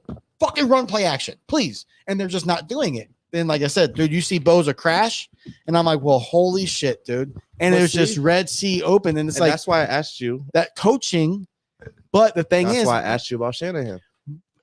But Shanahan has a lot, bro. A lot of those plays were great play calls. Like he had, bro, even down to the one on, like I said, that where McDuffie, what a disguise blitz, but what a play call. Yeah, but they read man, and they got this slant against man with your best receiver, really. I'm with you, but to me, play call only matters when it's executed, bro. So that's bold because the players have to play. Again, McCaffrey fumbling, that ain't on Kyle Shanahan. I agree with that, bro. I agree, but George Kittle, where was George Kittle? Was he play? But he did play, yeah. So that's Spags. That's where when the Chiefs play the Dolphins, everyone. Okay, well, what happened? What happened? What do you mean? What happened? Well, let me give you pushback on that. That's Spags. Travis, I'm gonna take you back about 2 minutes. Travis Kelce, 1 catch, 1 yard in the first half. Second half, Andy Reid said, "I don't give a damn what's going on. I'm getting this guy the ball, bro." But a lot of it was hot reads. So a lot of it was honestly I forget the defense coordinator for San Fran right now, but Steve Wilkes. Him out coaching. So he was trying to throw out so much. And again, the Chiefs were getting in man a little too much as well. But the Niners there near the end of the game, they did a lot of zero blitz. Bro, so much blitzing. And it was just Travis Kelce on the hot read every single time. Or MVS on the hot read. They constantly hit as soon as they saw everyone go, and there'd be no middle, you saw the route just change to the inside. It was just an inside release, and they're just going to just sit there and just drag it out. Bro, the call on 3rd and long. But what I'm saying, bro, that call on 3rd and long to hit Travis Kelce on a drag. But what I'm saying is, knowing they're going to blitz, I'm gonna put Travis Kelce in that. No, position you're right. you know what I mean? Yeah, you're right there. So that's where I'm. Where Kyle Shanahan, I got to see more. I get it. Christian McCaffrey touched the ball 30 times. I'm good with that. That should be your game plan. I'm good with that. But what about the other players, bro? In the past, that's been the criticism he's gotten. He's went away run. from. Yeah. And he did. Think about those three three and outs. But they're averaging 3.6. You're right, but they're averaging 3.6. Christian McCaffrey touched the ball 1 time. It's just like, okay, you went to him 30 times, right? Cool. But when? Because when I needed you to go to him, you didn't go to him. No, that's when fair. I'm up 10 points, I got a chance to put a stranglehold on this game. I'm trying to be cute. I'm doing play action first downs. Like, we can't do this shit, bro. Get me to what? I'm here for a reason. But let's continue this. If you're playing anybody but you're not Patrick Mahomes, because the thing is, Patrick Mahomes, you can't rest on a 10-point lead against Patrick Mahomes. That's the point I'm trying to make to you. So the thing is, he's always blowing leads. But the thing is, when you're looking at it, they couldn't really establish the run that well. First quarter, they ran the ball really well. Since then, they couldn't establish the run as well, and especially in the second half. Now you're right; that's part of them abandoning the run. Okay, but at the same time, you have to sit there and say, man, if we believe our quarterback's that good, who everyone's saying that he's that good, we have to be able to put the ball in his hands when that's what the defense is telling us what to do. Because of the MVP conversation. Right, and that's what the defense was forcing your hand. Now, what Spags does, and especially with Reed, is keep that safety right there. Because what did they do with Kittle a lot? The streaks, seams, right? No zones and seams. So they took that away. The Chiefs did that against Miami. They did it against Baltimore. They did it against Buffalo. They force you to throw before the 5-6 yard mark. They are not going to let you get behind them. I mean, I agree, bro. But the thing is, Kyle Shanahan, I'm going to blame both Shanahan and Purdy, because they both are trying to go for those deep intermediate crossing routes a little too much. Now, there was some where Purdy, he does a great job where he escapes and then buys a little bit of time, gets set his feet, and then makes some good throws. But there were a lot where you see they're going to be learning experiences where he was getting the blitz and then throwing the ball high. Again, those are learning experiences that happens to every young quarterback. So, but I'm not just going to say it's one or the other. It's a team loss. Somebody got to take the blame, bro. Dude, give it to the punt team. Give it to somebody, bro. I want to hear it. I'll give it to Kyle Shanahan. You got to give it to the coach. Okay, I'll give it to him. But again, I'm interested to see who John Lynch's loyalty is to. The coach who's been there multiple times with multiple quarterbacks, or the quarterback, because when he's no longer on this rookie deal, you're going to have to pay him money. You can't have. Do you think anybody's on the hot seat? Really? No, I don't. Okay. But right. In today's world, kind of actually, because at the end of the day, like, dude, Bill Belichick gave you 6 Super Bowls. Mm-hmm. Two mediocre seasons, and it's out now. Again, they that part. Did you say mediocre? Yeah, shitty season. Yeah. But come on, this is here's my problem, bro. Just be honest. Don't sugarcoat it when you like him. Yeah, you know what I mean? mediocre. Mediocre's not shitty. Like, what is mediocre to you? Mediocre that's is average, bro. No, I'd say average. I think mediocre is below average, but sure. Okay. Garbage, whatever. Garbage. So, but garbage. But at the end of the day, he delivers so much where it's like, and you look at the defense, they were still a top tier defense. Now you can say the offensive line fucking sucked, and nobody can play good football with a bad offensive line, but it is what it is. But you look at all these coaches who they're only getting so much time. And the conversation is, okay, well, we want to win a Super Bowl. You've been there how many times and you haven't gotten us there? Well, you haven't gotten over that hump, which is wild to me. I think that's wild because, again, one team can win. Yes, but it's context, though, right? Who has the absolute best roster in the NFL? Not even close. Who has the best roster? On paper, them. Not even close.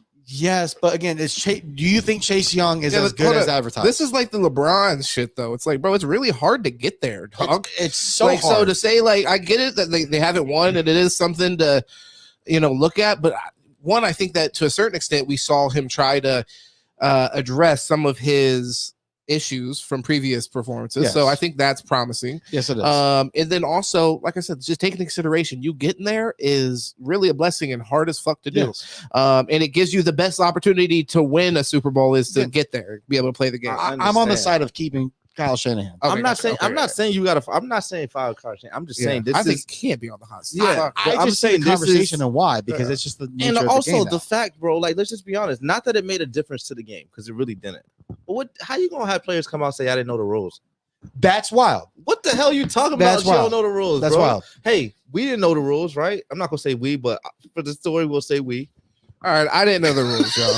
I thought it was like the same way that it like where basically if you score a touchdown, the game's over. But listen, that's fine. That's my bad. We're That's my fans. We're fans. That's fine, bro. We're fans. You're not yet, bro. The Chiefs said they were prepped on it every week at the playoffs Twice and in then the Super multiple Bowl. times for the Super Bowl. And it's like, all right, yeah, that's. You never thought it might go to overtime? But you know what? But again, so those are kind of like mental laps, and it's not like you've never been there. If you've never been there before, that's the type of shit I understand. okay, so But you've been there before. But let me bro. ask you this: you fire Kyle Shanahan, I'm not. I didn't say that. Sorry, I didn't say that. right? But I'm just saying, let's say next year, same thing. They lose in the conference championship game. I'm Okay, just saying we got to put a little less respect on the great genius that he is because results Oh, matter. again, we can call for What what results it is. has he got there, though? He's a great offensive coach. He's an offensive genius. and we give Mike Tomlin a shit ton of credit. He hasn't done shit but be over 500 for the last several years. Yeah, But in respect to that's real. He has no rings either. That's crazy. respect to Mike Tomlin, Mike Tomlin. he's got the one ring. Oh, but then what the hell we are we got that. talking about, bro? Oh, okay, gotcha. Okay, gotcha. It was a sarcastic comment. Yes, bro, because That's like 50% Bill Cowher's fucking ring, to be honest. Let's just keep it real, bro. Yeah. He got to send Bill Cowher money every month for that ring. Get the fuck. He would do it too. But I'm just saying, No, like, I'm agreeing. You have to get there, and then we can talk. You know what I mean? Kyle Shanahan, you get a ring, I will put you up there. But Yeah, there's been multiple times where it's your Fell fault. short. And I'm not like you're abandoning certain things, and You're not wrong. you're losing multiple. You lost a double-digit lead 3 times in the Super Bowl. One was as a coordinator, yeah. but still, you start doing the same things. You start abandoning the running game. Same thing you did when you were up 28-3 against the Patriots. It's a pattern. Yeah, but also the other pattern is they're always a playoff team. They're always They have the best they're roster in the NFL. That to me, that's more than John Lynch than it is. I was gonna say he has something to do with that, but that's fine. I mean, if you give most of the credit there, I feel to like John Lynch. to me, bro. Here's how I feel. I feel it's more players than it is coach. Like we can give Kyle in Shanahan- general or in this case. in general, obvious, but especially in this case. Oh wow, okay. I feel like there's a lot of coaches you could put in that situation, and that with that team and that roster, that could do the same thing, get to the Super Bowl. Because what are we talking about, bro? Like, just as a Dolphins fan, bro, I'm like getting to the Super Bowl is hard as fuck. Like we said, Dan Marino made it one time. I understand that. I have a bro. lot of respect for I just that understand part. that. Does your team have 7 All-Pros? Taking the ball first in the new format was another knock on Shanahan, who doesn't care if your defense is tired. Can't give Mahomes guaranteed 4 downs. So yeah, facts. That's what Trent said. That's for sure. When you guys talk about, you got to go for it no matter what. yeah, if you guys, he should have known.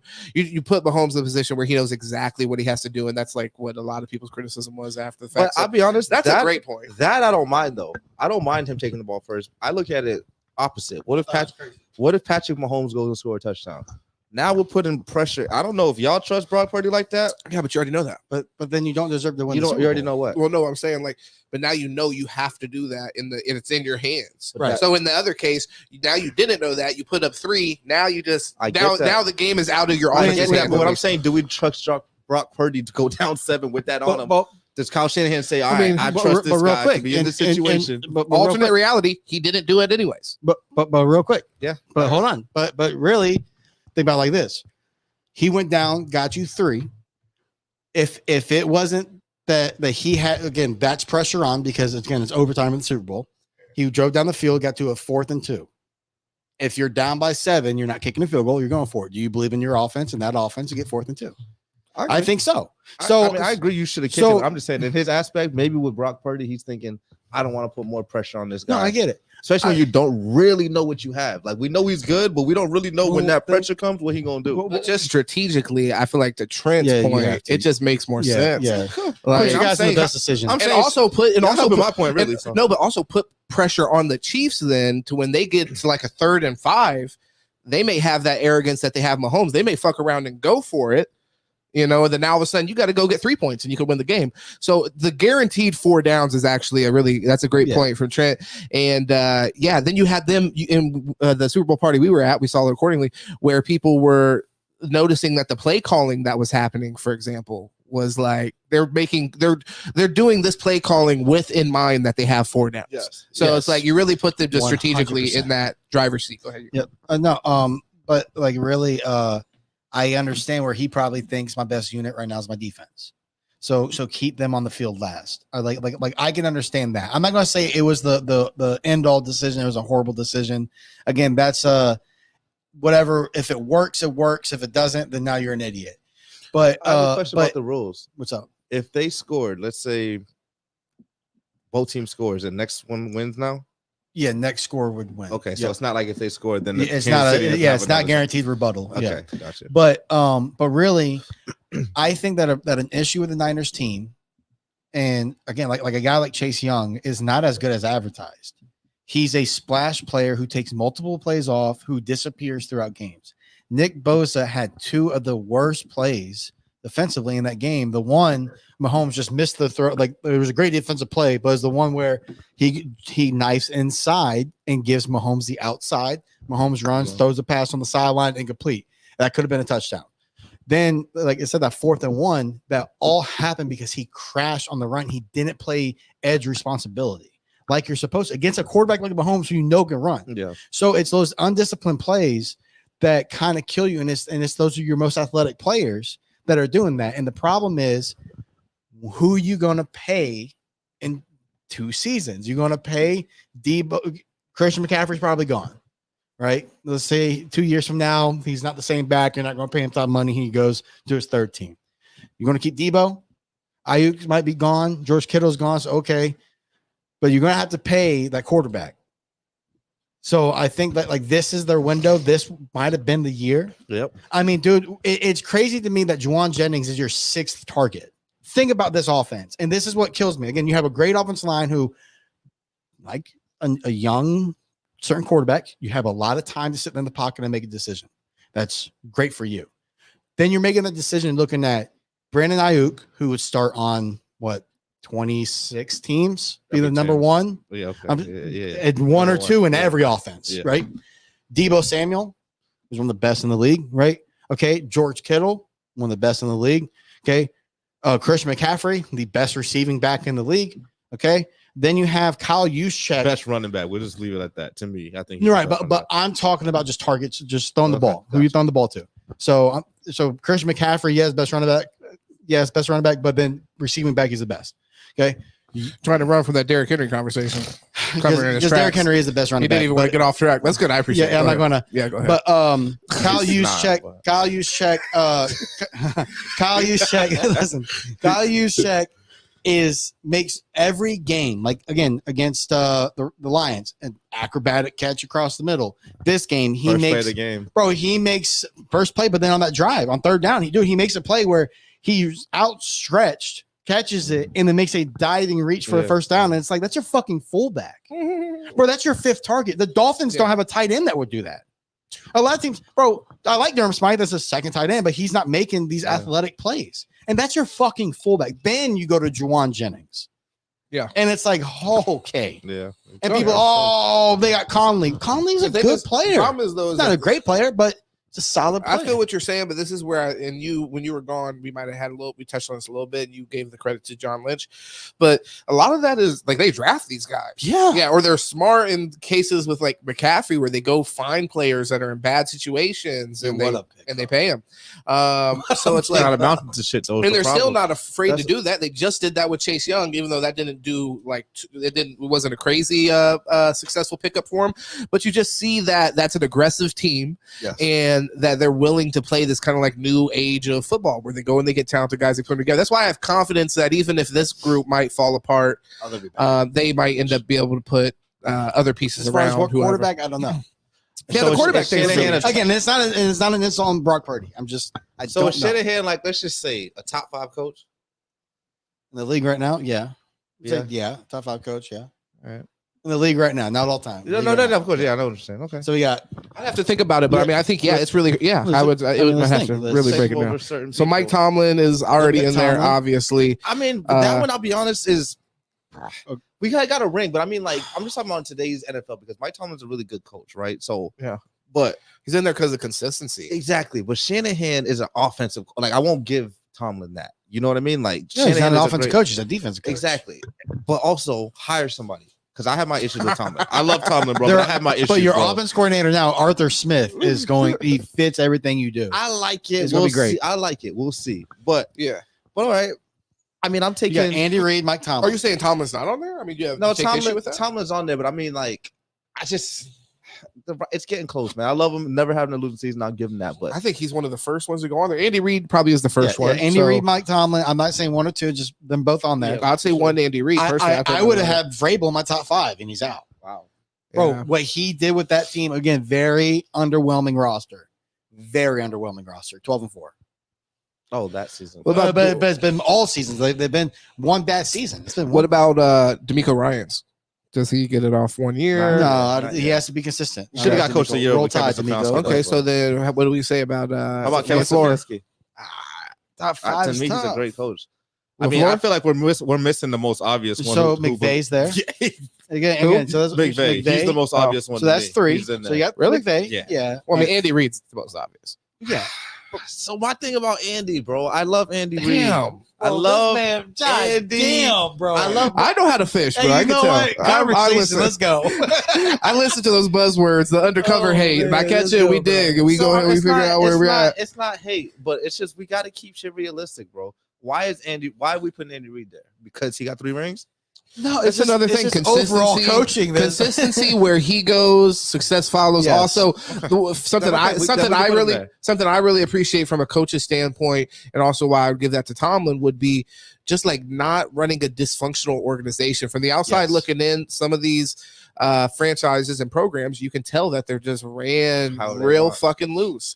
And I just didn't want y'all to put. I just didn't want y'all to say, and he got 3 rings, because then I would have had to. No, well, I mean, and that, yeah, I mean, also, and that. Now you lost me. But my point, that's just a part of the greatness that he brings, and the fact that, I mean, you know, and this is your Belichick conversation. I mean, Mahomes, we can't just assume that we're going to have Mahomes the way that we have him today without Andy Reid teaching. You know what I mean? Like, with the amount of success, it goes hand in hand. Yes, we might have the same flash, but however, yeah. Go ahead, bro. It's just like great marriages. You can be the best husband in the world, okay, but your marriage ain't gonna work if your wife cheats. Yes, bro. Okay, you gotta have both. I agree. Yeah, with no, you, it's bro, true. but I Takes 2 to agree, dance. But Takes 2 to dance. I agree. Y'all saying everything. I agree.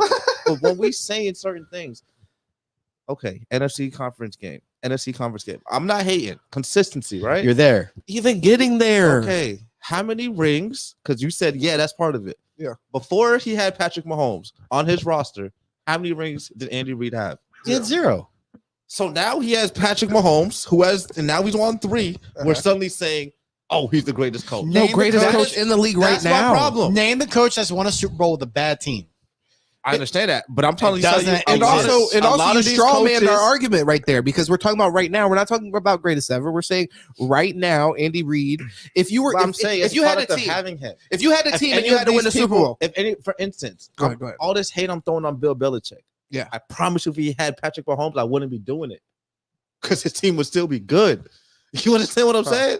Yeah, it takes it's team would still be football, man. good, You bro. can't just do it by yourself. Everything needs to happen to be perfect to win. But I'm just saying we can't put so much respect on certain shit when you got that guy. Bro, but even before Patrick Mahomes, like you said, it was NFC championships. But you ain't win that, He went to the Chiefs and he got them right Bro, away. who did they have on the Eagles? Come on, bro. You're good enough to make it to the T.O. was conference. one season. What, You're right? good enough One to make it season? to the conference championship 5 years in a row, and now you saying you don't got enough. Oh, yeah, Jason Avant.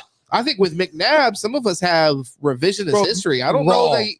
How are you good enough nice. to make He was this nice, NFC but conference championship game 5 years in a row? Brian Westbrook. But now you're telling me you don't have enough. That don't Good make defense that's not making sense, bro. You No, can't make it there 5 years in a row and say we didn't have enough. You have enough. You made it there 5 years in a row. But a lot of that comes with coaching as well, because again, the Steelers roster is fucking 30th out of 32. Hey, bro, don't disrespect my squad. What? Like that, bro. That's Like, the worst, one of the worst rosters in football. Yeah. But oh shit, bro, you have Cameron Hayward, TJ Watt, Mika Fitzpatrick, Rather take that, I guess. Pickens, Deontay Johnson, Najee. Take that. Cool. Every team to name good players. Yeah. Okay, but the core of it, the worst though, bro. That offensive line is dog shit. The offensive line's trash, but been. we have all Quarterback pros is on our team. underwhelming. We have the best defensive player in the league. You can't just Yes, you do. You can't just shit on my squad like that. I mean, the NFL disagrees with that. Yeah, that was Michael wild. Parsons specifically, he's a hater. And also, he disagreed with What's that, up with him, bro? Bro, he was literally talking about TJ Watt like he was just another guy. He's like, yeah, he's Bro, like, that's out the best there. one. Like arguably What the best. happened, bro? There's got to be something that happened, bro. No, You think it's Yeah, bro. There's no way. I mean, like they respected. They were putting respect on Myles Garrett's name. Why do you think TJ Watt doesn't get that respect? I'm trying. There's a lot of players too. I don't know if you saw over the weekend. People started asking him. And he got hate from a few people. Who, TJ? Yeah, just people being like, yeah, that makes sense. He's not really a game-changing player. Besides they don't watch football. That when they're losing, he forces a fumble every other game. It's just ironic because Michael Parsons was talking about, like I'm sitting this up, like, was this guy for real? He's like, well, people are just looking at the stats. They don't actually watch the games. Yeah. So if you look at defensive win shares, I'm like, so bruh, you're talking about fucking stats. And you just said don't look at stats. Bro, again, and you bring up defensive win shares. Defensive win shares. Let me ask you a question. I don't know what that is. No. Yeah. What it is basically it's you beating your block. But what they don't understand is this, because they've never drawn up plays in this nerdy office. Okay, what they don't understand is this: there's plays that, especially when you're running left, you're not even going to block the backside defensive end. He shouldn't make the fucking play. Yeah. So sure, he's going to win the chip by the tight end, who then releases up to a backer. Yeah. Okay. Yeah. But that's not really him winning on the block. That's the point of the play. They wanted you to do that. Exactly. There's a what's his face? I forget which offensive lineman. Orlando Brown was just talking about it. Now he said that Myles Garrett is the best inline, like defensive end of his era. Which I would say that defensive end. Yes, Myles Garrett's a dying fucking art. It's a dying position, right? Yeah. Because 4-3s are like leaving the game. But TJ Watt's the best edge. Like, he's the best stand-up backer. That's a way more impressive claim to make in today's game. Yeah. But and the thing is, Orlando Brown said it. There's plays where it's a quick passing play. Okay, we're going to left on the right tackle. Okay, going against Myles Garrett. Really, all I need to do is just push him. Just slow him down for a split second. The ball's already out. Again, PFS is going to say, well, Myles Garrett got by the block. In reality, it was a fucking give me. Now, I'm going to let you use that move, and then later on in the game, I'm going to use it against you. Whoa. Now, that Myles Garrett is an anomaly because he is that good. No, he's that guy. But the stats, when you look at the stats, TJ Watt had like 20-something more tackles. He had 5 more sacks. He had more forced fumbles. He had an interception and missed games. Like he had the same amount of tackles for loss. And the thing is, I have no problem. I want to read this comment real quick before we get too far into this conversation, because Trent makes a really interesting list of coaches. I think to hear it. Yeah, it'd be good to go through. Right now, this is for right now, correct? Yeah. Okay. So McVay, Reed, Tomlin, Stefanski, Dan Campbell, LaFleur. I got to take Campbell out of there just because he fucking lost them the game. Campbell, I think it's interesting though to note, and then Harbaugh and Zach Taylor. So Zach Taylor, he's probably the one that I hesitate the most with from that. I don't know how much of it, the turnaround with the Bengals, I attribute to him. Are these in order? Because I can't go. I'm not mad at your list, but they're not in. I can't put Dan Campbell over John Harbaugh. Dan Campbell, though, the thing is, I appreciate he took a franchise and really, like, that's another one where you can see from the outside in a culture shift. And that's not an easy thing to do. And so from as far as a head coach, a lot of it's not X's and O's. A lot of it is that like managing culture. I agree, but the only pushback on Dan Campbell I have is great coach, right? Yeah. But, no Shanahan in there. Thank you for clarifying that. That went over my head, Trent. So yeah, he just said Kev said it best. By the way, so Shanahan's not in his list. So Kev said it best. Shanahan can't win with the Avengers. But Reed just won another with a lesser team. And then he also said no. So I'm assuming that's no, they're not in order. To not take into account Patrick Mahomes in that conversation. It's a little insane. I agree with that. But I think that when you look at a guy like Dan Campbell, I think that he is one of the better coaches in the league. I want to put him in my heart of hearts in the top 5, but at the same time, you've done it 1 year like this. So I can't necessarily say that you can't put McDaniel in there. I can't I'm going to tell you why I can't put Campbell. I'm going to let you go to McDaniel. I can't put Campbell in there because coaching is more than motivating your team. But is he a top motivator? Yes, but he's not there when it comes to certain decisions that you have to make as a coach. But see what you got to remember. He'll get there. But what you got to remember is that it's not all about. That's why you have coordinators. You don't have to be the best X and O's. As long as I'm talking about X and O's. No, about timeouts and situational football and making the right plays. But all those gambles got them to that spot. Like I told you, and again, the plays were there, right? Were the plays there? If I'm hustling, were the plays there? If I'm hustling, If I don't gotta hustle no Reynolds more, bro. catches the ball, do we have? I don't gotta hustle no more. If Josh I don't Reynolds have to hustle no more. If Josh Kev Reynolds wants to catches get out the ball, the game. Yo, y'all want me to be back in the game, bro? Hey, if Josh I'm not Reynolds Marno catches the ball, they're playing Stanfield, the bro. I'm Chiefs. not walking across that line. That's the wire. If If Josh about Reynolds that. catches the Oh, ball, man, I they're know playing about against that. the Chiefs in the Super Bowl. So So at the end where he walked across, like he just can't Seen stay the out whole the thing, game. man. I seen the whole thing. Yeah, from front to back. That's how it goes, bro. Yeah. Facts. Yeah. I mean, I think in that case, you're right. If you keep pushing it, eventually you'll lose that gamble. But Josh but I mean, Reynolds he catches the ball, they're playing the Chiefs in the Super Bowl. yeah, Wow. that imaginary scenario. This is fourth. I mean, a lot still had to happen, though. I mean, a yeah, lot still had to but I'm happen, just though. saying, like They there's might have got another fourth down. He would have went for it again. maybe. But at the end of the day, I don't put him in the top 5 yet. Just like I don't put McDaniel in the top 5 yet. Although we had a great back-to-back good seasons. You see what the offense is. At least Campbell, but you can't put McDaniel. He ain't even got a playoff win, so that's not even a conversation. Fuck no. No, but You know what I mean? But what I'm saying is, And his team didn't show up to play in the fucking playoffs. Yeah, but again, lost to the Chiefs. But again, like I don't put it's an effort call, So brother. did every I get other that. team, but it looked good. It looked better than that. I don't put what's his name in the Buffalo. I don't put him up there. He's a good coach. He- McDermott. he's I think he's a good but coach. I don't think He's McDermott's fringe. top 5. He's fringe. He's fringe, but he's not top 5. Yeah. I don't. Is Lafleur? I He mean, deserves an honorable mention though. Lafleur proved himself this year. I think Lafleur Top earns- 5's exclusive, right? So But again, we got Reed. We just gotta we say- got Tomlin. We got McVay. so there's 3 tiers. and I'll 'cause put Shanahan and Lafleur. Fuck it. I think there's 3 tiers. There's great, good, and average. I don't think there's any bad coaches in the league right now. I don't think there's one truly a bad coach. We'll see. Or Uberflus. I think it's okay. Uberflus has not been great. Well, I mean, you're talking about that's relative. This is the most. Make sure you lean forward, brother. This is the most competitive league in the world as it pertains to football. So when we say not great or not good, like there are some guys that are not great or not good as far as they don't cut it in this league. But what about talent? Like who the hell is on How's the Bears? Harbaugh not in the top 5? Yeah, Harbaugh's in there. I don't know. Harbaugh's in there. He mentioned it. Yeah, he mentioned Harbaugh. That's what I'm saying. But Good call. that's why Ashton Field's in order because Yes, he had he Campbell is. ahead of that. So that's why he clarified and said no. Yeah, though. Campbell. I think he mentions good people, but I mean, I will say like Stefanski is definitely in there. Shanahan's tough to not include in that because any of these guys that you I name, think Shanahan and you're like, and you appreciate what they bring that. to the game. Do you- Well, any of these guys that we talked about from, You know which one I'm curious so didn't see though? So Stefanski, you got Campbell, LaFleur, Harbaugh, and Zach Taylor. None of those guys won a Super Bowl either, and they haven't represented like No. Shanahan I don't see has. Zach in And there. that's what I was gonna say. I think we're missing. He didn't win the Super Bowl, but I mean, I guess they did have a bad season. But Nick Sirianni got to be in there. Oh yeah. He's a good coach. I like and Nick Mike Sirianni. McCarthy. Mike McCarthy's a good coach Mike too. McCarthy is a good coach, but he underachieves so much. Todd Bowles is a horrible that's Trent. category. But no, That's but see, I was going to bring up Tom Bowles, not top 5. No, he's but- shitting on him though. He's No, saying, no, right. Yeah, And- he's and- saying he's terrible. And I was going to Oh, say okay. that I was going to jump ahead of this and say, listen, I don't think he's terrible. I don't think he's terrible at all. If you look at Tampa's roster, you're not seeing a playoff team. Bro, the thing is, some people are not inspiring. Like from an outside looking in standpoint, But Dan that's- Campbell is Yes, he's like, well, inspiring. we got a game today. You know, yeah. Mike So Tomlin. we got inspire the the players fans. ready. It don't matter what you do with the fans. Well, no, That's not the building. it inspire the fans and also inspire players. We'll see after this year. You know what I mean? You need to have some sustained. I appreciate what he did this year, but we need to see sustained. You know, whatever. Well, yeah. That's So with Todd Bowles going in and what we see, it's not to inspire us, but it's like if you show us what you're giving to the players, and we can say, okay, that's something I could like Dan Campbell. I'd run through a fucking brick wall for this guy.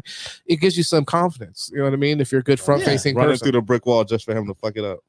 No, for him to have you run through a wall, and you didn't run through the wall. Right off a goddamn building, man. Trying to fucking drop 70 stories. That shit hurt. Like honestly, like Antonio Pierce, I'm excited to see how he does in Vegas. I think that he's excited for that too. He proved himself to be a really good coach. And again, you got this. No, but that's smart another football one though. player. That's another one. If you actually watch the games, you can see the players on the sidelines, the players after the fact, excited. I could say he's somebody that is inspiring. I was rooting for him, even though they beat fucking us at an inopportune time. Yeah, I was rooting for them, and they had a great story, and also is a great energy around the team. Players after the fact, you know, in their speeches, giving credit to him. You know what I mean? Saying he needs to get the job. Yeah, they don't want to come back. If you got your best player saying, "I don't want to come back unless he comes," that's speak Oh, volumes. yeah. So you're Sure. so you're inspired guy. So I'm talking about stuff like that. Like I think, you know, it doesn't have to even necessarily be a like we're biting him in the kneecaps type fucking speech. I love that shit though. It's like Andy I Reid. love Like when you see players talk about him, you could see how much they have like reverence for him and like what he brings to the locker room. So either way, but yeah, good conversation there. Also, Trent, thank you for that list, man, because you definitely Dan Campbell. That would have sucked if he wasn't a part of this conversation. LaFleur, I think, is really interesting as well. And Harbaugh as well. We didn't mention him at first. That was a great add-on. Well, what about Jim? Jim's not on there. We got to see. Fuck no, bro. What you mean? Fuck no. That man wins at every level. No, he's got to come back. Bro, he had. Hold on. Did you see that they just broke a record for the most players at the combine? 18 players. There's a reason. Who's that? Michigan? Yeah, because they had like 15 fucking seniors, and a lot of them were those super seniors where it's like, all right, cool. That's his fault, bro. No, it's not his fault. It's just that they had the best. Yeah, that they wanted the best team. It's awesome. Yeah, he has one.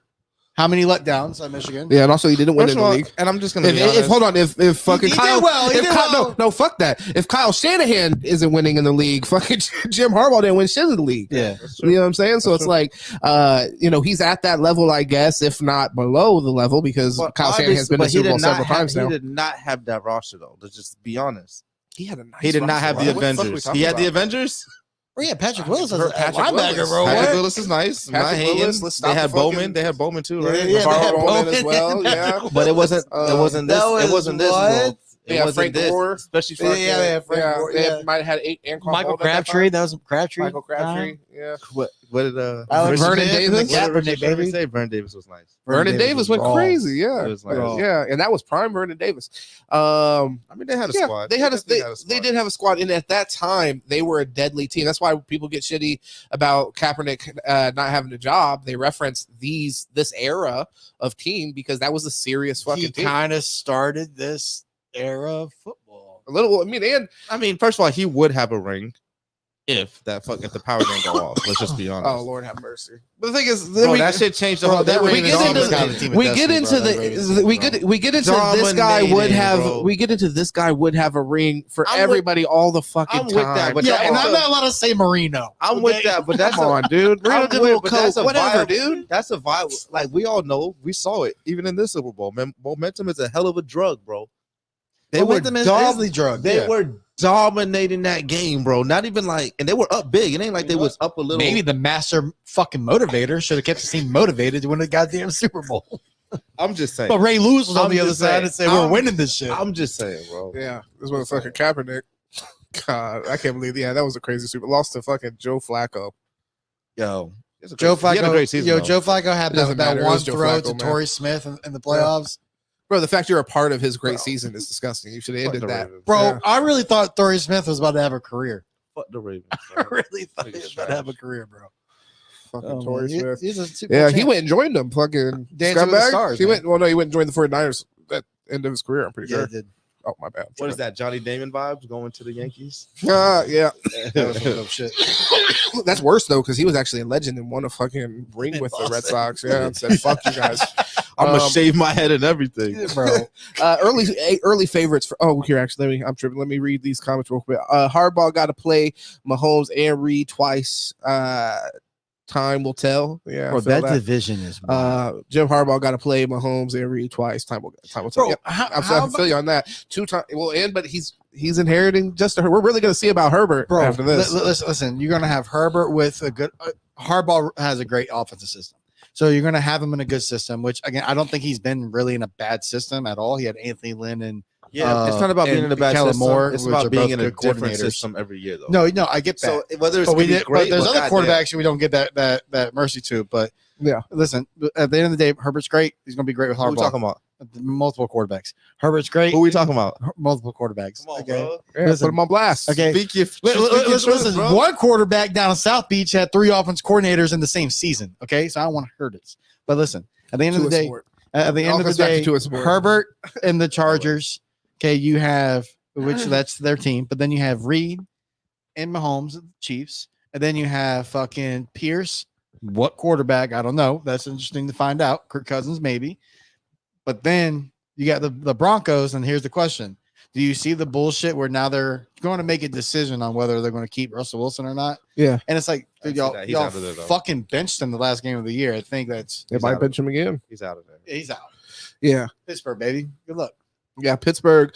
I mean, bro, he played good football. I'm not mad at it, but he also played dog shit football though. I watched these playoffs and I just realized that if you don't have that guy at the quarterback, you're not going to win. Russell Wilson, good quarterback. We might We might win a playoff game. Maybe. As a Dolphins fan, I feel what you're saying. I don't see it though. The thing is, as a Dolphins fan, we did this poorly for a long. It's like stop delaying the inevitable. Get the long-term person you have faith in and believe in. I completely agree with that. That's one of the reasons I love this Tua era, because this is the first quarterback I've ever felt like Tannehill was always like the quarterback that you're. But that's what they talking about. Tannehill coming to the fucking Steelers, bro. That would be a devastating move for y'all. Well, no, because then that's a situation where now you get a guy. Fuck out of here, You get a guy that on a good season is going to win you 10 games, but you're not going to win a fucking championship. You know you're not winning a championship. So you're never getting that fucking draft pick you need. And then honestly, it's more likely you probably land right around like 7 wins to like 8 wins. 9-win season. Whoa. Bro, it's a 9-win season. No, I'm saying him in general. What his career was saying. Don't just my guy Tomlin. He never did that before. I'm not even talking about the Steelers. I'm saying just really generally, if you sign up for a guy like that, that's kind of like what you're asking. Bro, his best season was Derrick Henry getting, leading the league in rushing, and basically him just throwing a fucking play action pass. Well, they're just talking about it because that exact same season they had Arthur Smith as their offensive coordinator. Yes, which is your offense. Which I know. Kenny Pickett is honestly that style quarterback.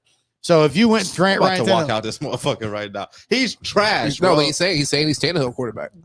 What I'm saying is, if you a style of Tannehill and you're 10 shades trashed to Tannehill, bro, it's a problem. But no, okay, hear me out. Hear me out with this. Get him the fuck out of here. What does Kenny Pickett do well, though? What does he do well? He can move and throw on the run. Excuse me. So you run, and it's a lot of play action boots. So that offense works in a way it simplifies it. It lets him play athlete ball, but I don't believe that's your quarterback. Yeah, like I don't believe in that. Kenny Pickett as your quarterback. I don't think that should be it. And that's why I was upset that we didn't play him to end the season, because we know what Mason Rudolph is gonna fucking do, bro. Well, they're both out. Him and Trubisky. But I'm just saying we should have played Pickett because now there's wasn't Rudolph balling though at the yeah, but he wants out. He wants a new start. Well, no, I'm just saying, but wasn't he playing well? But it's not even about that. But it's not. That's what I'm saying. It's not even about the offense. That. You know what your limitations are. So now you got Kenny Pickett coming back from injury. Play him these last 3-4 games and see what you got. That way you don't have to do it this year. You haven't seen enough.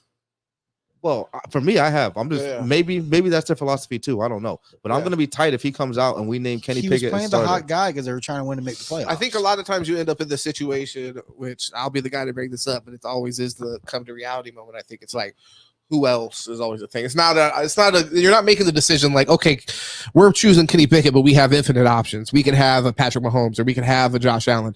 That's not necessarily the guarantee either. So it's like, it's like Kenny Pickett or roll the dice again. I agree with you as a fan of a franchise that did bullshit with quarterbacks for 20 years.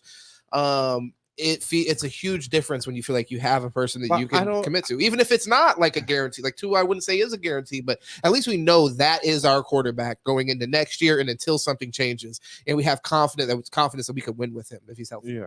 I mean, I agree. Must be a nice feeling. I mean, I've had it. The feeling we've had it, of course. Ben Roethlisberger. So it's like, you know what I mean? Yeah. But the thing is, you guys are without a complete and total restructure of philosophy in your roster, which Nick Khan might do, but. Omar Khan might do, but at the end of the day, I think it's hard for you guys to get that quarterback. That's the hardest thing. So you have to build around what you have, and then try to take a quarterback in the draft that falls, or like I don't know. I mean, shit. Are you able to get one of these top 5 quarterbacks? Who knows? Would a Spencer Rattler fall? I mean. The guy's talented. It's the shit. Come on, man. Get him the fuck out of here. I hope you guys get Spencer Rattler. I swear to God. I'm showing you like what's out there, bro. There ain't shit out there. That's bad, bro. I'm saying ain't shit out there. Like, that's what I'm saying. Like bats who's gonna be there in the 2nd, 3rd round. Come on, bro. I'm about to tell him to call you, bro. When do y'all draft? When do you guys draft first round? 22nd, I think. Maybe you might as well look at the mock draft. Fuck it. Hey, guys, look. Let's see what the mock drafts are out here. So, Drake May, Caleb Williams, Michael Penix, and Jaden Daniels are your top 4. Hey, the first 3 are projected to go 1, 2, and 3. Which I don't think is going to happen. But let's just say it does. Let's just say it does. Let's just say it does, because I think, honestly, if the Steelers end up with Michael Penix, I think you feel great about that. What the fuck? No? Wow. Okay. New England's trading out of 3, I believe. I don't think that they're going to take, or they're going to take a Marvin Harrison at 3. I don't think that they're. Again, it would be wrong to draft a quarterback whip that offense line and whip those weapons. Like that team is not built for any quarterback to be successful. Trent wants to know, Kev, would you take Justin Fields? Wow. Yes. What a question. No, it is. That's a great question. That is I think for how long? Yeah. I mean, for our foreseeable future, he's the quarterback of our future. He's still a young prospect. I think there's talent. Third year, right? Yeah, I think he's in a bad situation. I will say I'm not like over the moon about him. But as opposed to Kenny Pickett, I think there's a lot more. I think it's upside. a risk. It's like a big risk. So when you say not over the moon about it, I feel what you're saying with that, but there's potential to be. Yes, you know what I'm saying? Yes. Yeah, because the talent itself is there. I think you make a great point with the situation he was already in, and we saw him. I wouldn't say he overachieved, but he had moments where he looked really special. And he was just in a situation where you could tell, like what I was talking about earlier. A lot of what I judge coaches off of and why Eberflus is big time red flag is because it just looks like dysfunction. If you watch a Bears game, it looks like players aren't happy. It looks like players are like apathetic on the sideline and everything. It's just hard to be happy. Was Fields with Nagy? Oh, that's facts. That's definitely facts. Was Nagy his first coach? When you don't have talent. Was Nagy? I think he was Trubisky. That was Trubisky. That's a good question. It's tough to. This is Eberflus's what, second year or third year? That's what I'm wondering. I'm not positive, but I know it's at least his second. So it feels. My thing is, like any and every quarterback. I mean, Aiden O'Connell. There were plays where it's like, oh wow, man, that's a big time throw. Oh wow, that's an NFL. They're NFL quarterbacks. Yeah. It's the consistency part. So it's how much of the game is he a good quarterback and how much is he bad? And I really think it's 60-40. I think that he's 2022 for Eberflus. So yeah, so he was second season, so he's about to go into his third. Okay, yeah. So he's been with Fields the entire time. Yeah. So I mean, it's just the inconsistency with Field. It's the really bad decision making. It's the same guy he was in college, where he was the most athletic guy on the field in college. It's not going to be that way in the NFL. Can he change it? I don't know. Can he add more to your offense than what you have in Kenny Pickett? Sure. The things that you're knocking, though, are things that can theoretically be changed. And if you have a coach, like if I was a GM, like Mike Tomlin is, he's as high level tier as far as like coaches I have confidence in bringing players that may have issues like that, and like like focusing issues or whatever the fuck the issue is bad decision making, stuff like that. Go ahead. Did it change with Trubisky? Did it change with Trubisky? But I don't think the talent was there for Trubisky. But no, he has a big arm. Trubisky's talented. Trubisky in Chicago. He doesn't have the type of arm. He doesn't have the type of arm as Justin Fields, and he definitely doesn't have the athletic. I'm not saying he's anywhere close to Justin Fields. Did you watch Mitchell Trubisky this year? In any level of his game, horrible. In literally any level of his game, and also, I think with Trubisky, and you can even say this at the end of his time with Chicago, there's a little bit of like a confidence of a crisis of confidence. Yeah, with him. I don't necessarily see that with Justin Fields. I do see some like toxic kind of characteristics from time to time from him that could be born out of the really dysfunctional nature of the Chicago Bears. But what I think Mitch Trubisky got from his time with the Chicago Bears is a crisis of confidence, and it leads him to hesitate himself when he goes out there and plays. You can see him hesitate the entire time he plays, and plays small every time he goes out there and plays. If there's a big arm to be, which look up his Trubisky's draft profile and see what his pros were. Okay, but. Okay. Because the guy, I think he did run a 4.5 or 4.6 of the combine. So he's a big athletic guy, and I believe he had a big arm in college. Yeah. But my point with that is not to say that Mitch Trubisky and Justin Fields are the same. Yeah. It's that Mitch Trubisky had some of the same issues, and you saw when he went to Pittsburgh, it never changed. So my question is, if it hasn't changed to this point, as far as Justin Fields, he hasn't improved in those areas. At what point do you just sit there and say, okay, well, is it that it's that he hasn't been coached to change? He hasn't been told by anybody to change. He hasn't listened to anybody saying that he should change. So because I disagree with a little bit of what you're saying, because I think that we have seen improvements with Justin Fields, just as from quarterback play standpoint. this year was kind of like a plateau, but I'm talking about last year. At the beginning of last year, it was rough. Like he was completing under like 50%. Yeah. He looked like dog shit. And then he had a big game against Miami. Yeah, after the halfway point of last year, he came on, and then he's kind of consistently not really improved from that point. But I'm definitely not writing off that could be a product of coaching. You know what I mean? So, here's my question for a player like Justin Fields. What do you, if you were a coach, right? Would you say, hey, I'm going to change you, try to change you to be a quarterback that I want you to be? You can't, right? I guess, extend your career. Or, hey, you're a running quarterback, you're a dual threat quarterback. I'm going to use that and give you the best, because you're going to give me 6 to 7 years of eliteness. Right. If you use him, because I feel like 7 years. If he's that's not a lot. That's not a lot. If he's a primarily running quarterback, because here's a problem though. Because at the end of not this year, but the next year, you're going to have to pay him. Again, you with every quarterback, you're going to get to the point where is he worth $40 to $50 million or more? And then if he's not, then what does he give you? 11 wins on the season because of his athletic ability, but then in about 5-6 games, there's a really bad quarterback play, and then you lose about 7 games. So you're 10-7. You go to the playoffs, you lose in the playoffs. Okay, great. Now you're at the position of I'm drafting 21st, 22nd. 23rd, 24th, every year for and us. Now I have to find a quarterback. Or do you sit there and say, I don't think that he's going to have enough to get me to a Super Bowl. Let me find a different quarterback that I'm going to have to be able to pay. That is a good point, because I mean, I think that is the position we're getting into at this point with the salary cap and just quarterback pay getting crazy. Is like, yeah, I mean, you do after 4 years, you're considering like, do I pay this person a huge percentage of our salary cap? 50-60 million dollars is what it's moving towards. That's what has Miami in such a chokehold with Tua, is you have to make that decision, and that's just such an insane financial commitment. You have to be extremely confident to make that. So players like Tua, who I think 100% has shown enough to be a starting quarterback, but then now that's what they're getting paid. Like if you pay them, that's what they're getting paid. Salary cap's going up, so and it's going to remain a percentage, but it's still a massive percentage compared to most players. Like, I mean, 50 million, like for, I mean, now you're even like edges and stuff like that. You're getting up into $20+ million a year. So a question is, if like Baker's worth 30 mil, Fields is on a rookie contract probably, or well, let's say Baker's 35, 40, and then Fields on a rookie contract 24. Who's your guy? I mean, I would rather go Baker than Fields, in my opinion. Is Baker even an option at this point, you think? Well, it depends on if he re-signs with Tampa or not. Okay. So he might test free agency. Yeah, what if you do have that option? If I do not want, let me say this again, bro, because y'all do not hear me when I say I think I keep forgetting. Trent, this is for you too. I do not want Baker Mayfield, bro.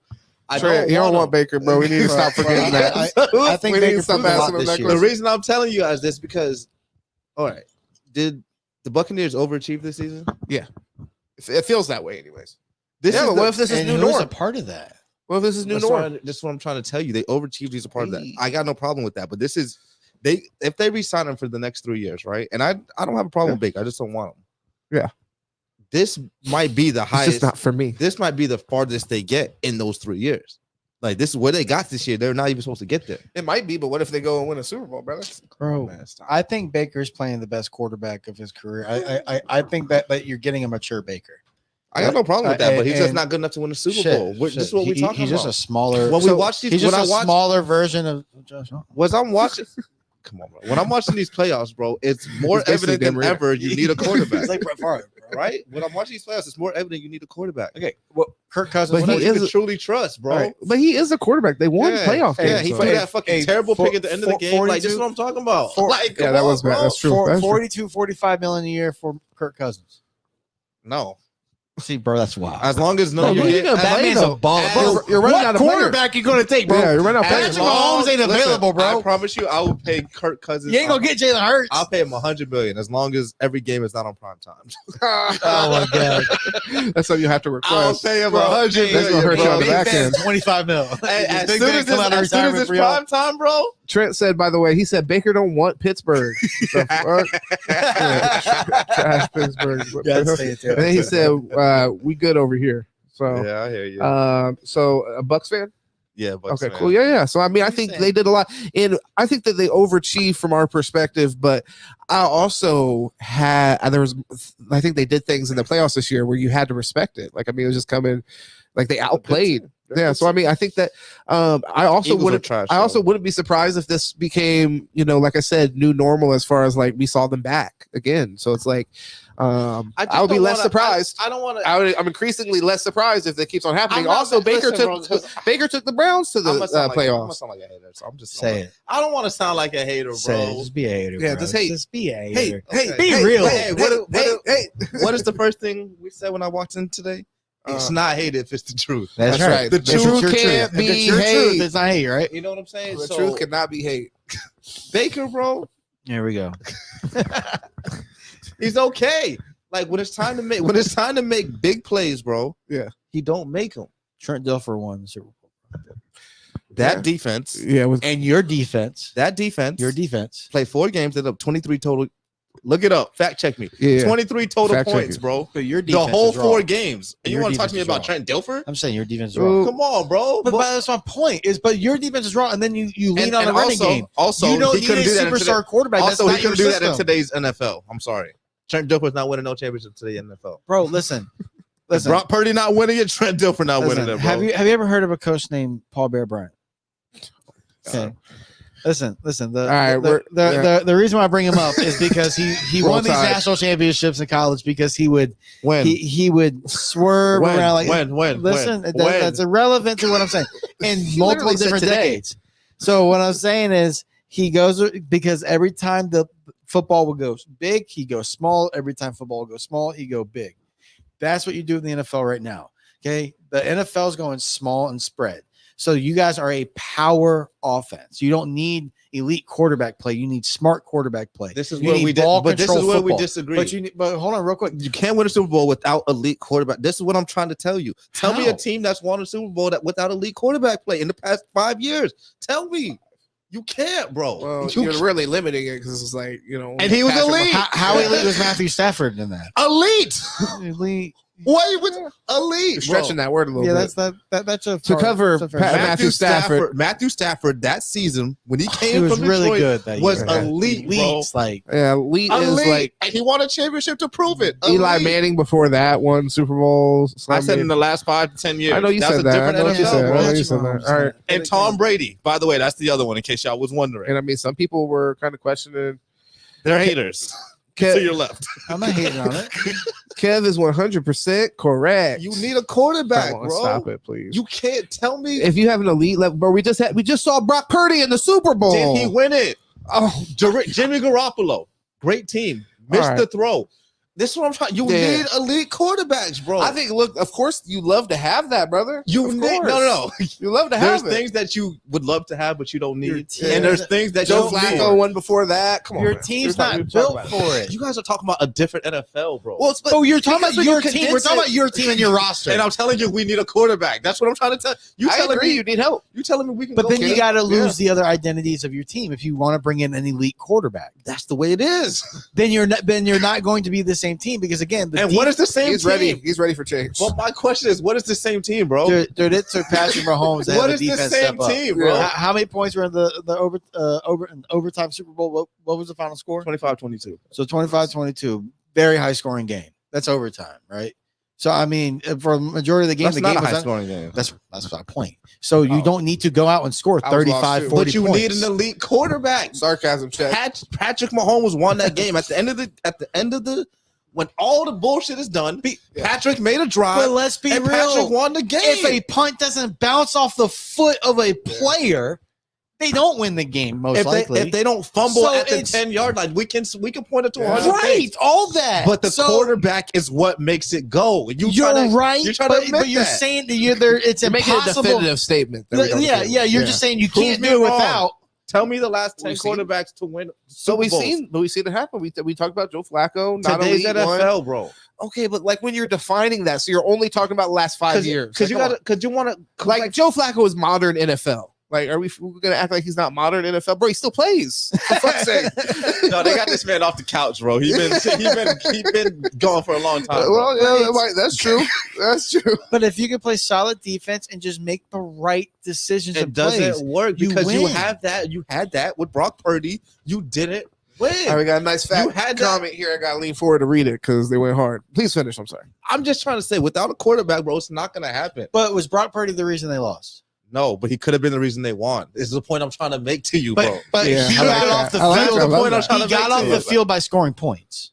So it wasn't the fact that he just got stopped. So he did go down and score points. Yes. And the thing is, it wasn't the fact that he lost the game. So if it was that the Brock Purdy being the non-elite quarterback lost the game, then I agree with you. That's your question. But if it the was Chiefs received the ball first, what's the confidence level that Patrick Mahomes is going to go score a touchdown?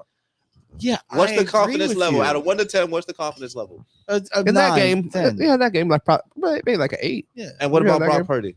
7, 8. Yeah, less. Yeah, I felt 7? confident. Come on, be honest. It would've been pretty high. That offense is really good. Bro, the offense, I would say like 5, 6, probably. Like 5 to bro, 6, the offense is really good. I mean, yeah. I understand that. So it's not like I didn't that, ask but you they about- didn't I have didn't- it out. All right, Like, here, what do you mean? here, let me just get into this comment because we didn't get right back into it.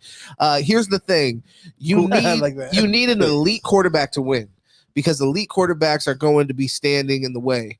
Patty, Joe Cool, Josh Allen, Lamar. So I mean, yeah, I mean, like I said, I think you really want that, but we just saw Brock Purdy go before Jalen Hurts made the push into the Super Bowl. He wasn't considered elite. He played elite in that Super Bowl. Exactly. You have these level performances. Exactly. That's actually the point. In both these cases, But Brock Purdy NFL and quarterbacks can. in Brock Purdy, They're NFL quarterbacks. in the case of Brock Purdy and Jalen Hurts, in both cases, you can get great performances in the Super Bowl and then obviously still lose when you come up against Patrick Mahomes. So I think- Well, hold on. Yeah, please. Hold on. Jalen Hurts, great performance. Brock Purdy did not have a great performance. He was good. He was He good. was I mean, good. I don't know. I was he had a he was good good. performance. I think great. if I'm not going good. But I can't again- go great. But it wasn't You his can't go fault. great. So good quarterback play got them in the position to win. But defense didn't stop the Did Chiefs. Patrick Mahomes play So- good or great? He played great. This is my point. Y'all But you're not already- fighting Patrick Mahomes, bro. Like, I'm sorry, he's not Okay. there. Oh, we're back to the Steelers. Yeah, Steelers, bro. You're He's tough, not dog. there. Like, So I think Michael Penix, you should try to really lock in. I really don't. I'm not trying to even be like an I like asshole Michael saying that. Penix. I just don't. He's frail. I just don't see it, bro. He's like 6'3", He look. He look big. He looks Damn. skinny. He like, looks small, but He looks small, bro. I thought he was small too until I looked up his size. Yeah. Like, oh shit. So Jay says NFC is weak. So that's a good point. But it was an overtime game. But my point being though is that even now, after coming off how this season went, some people have went back on the Jalen Hurts' elite conversation. If So 49ers were in the AFC, off Jay's point, do we think they could have made it to the Super Bowl? Do you think they would have beat Lamar? The way think they they were could playing, the way they were playing. Not saying based off their talent, the way they were playing. Would they beat the Bills?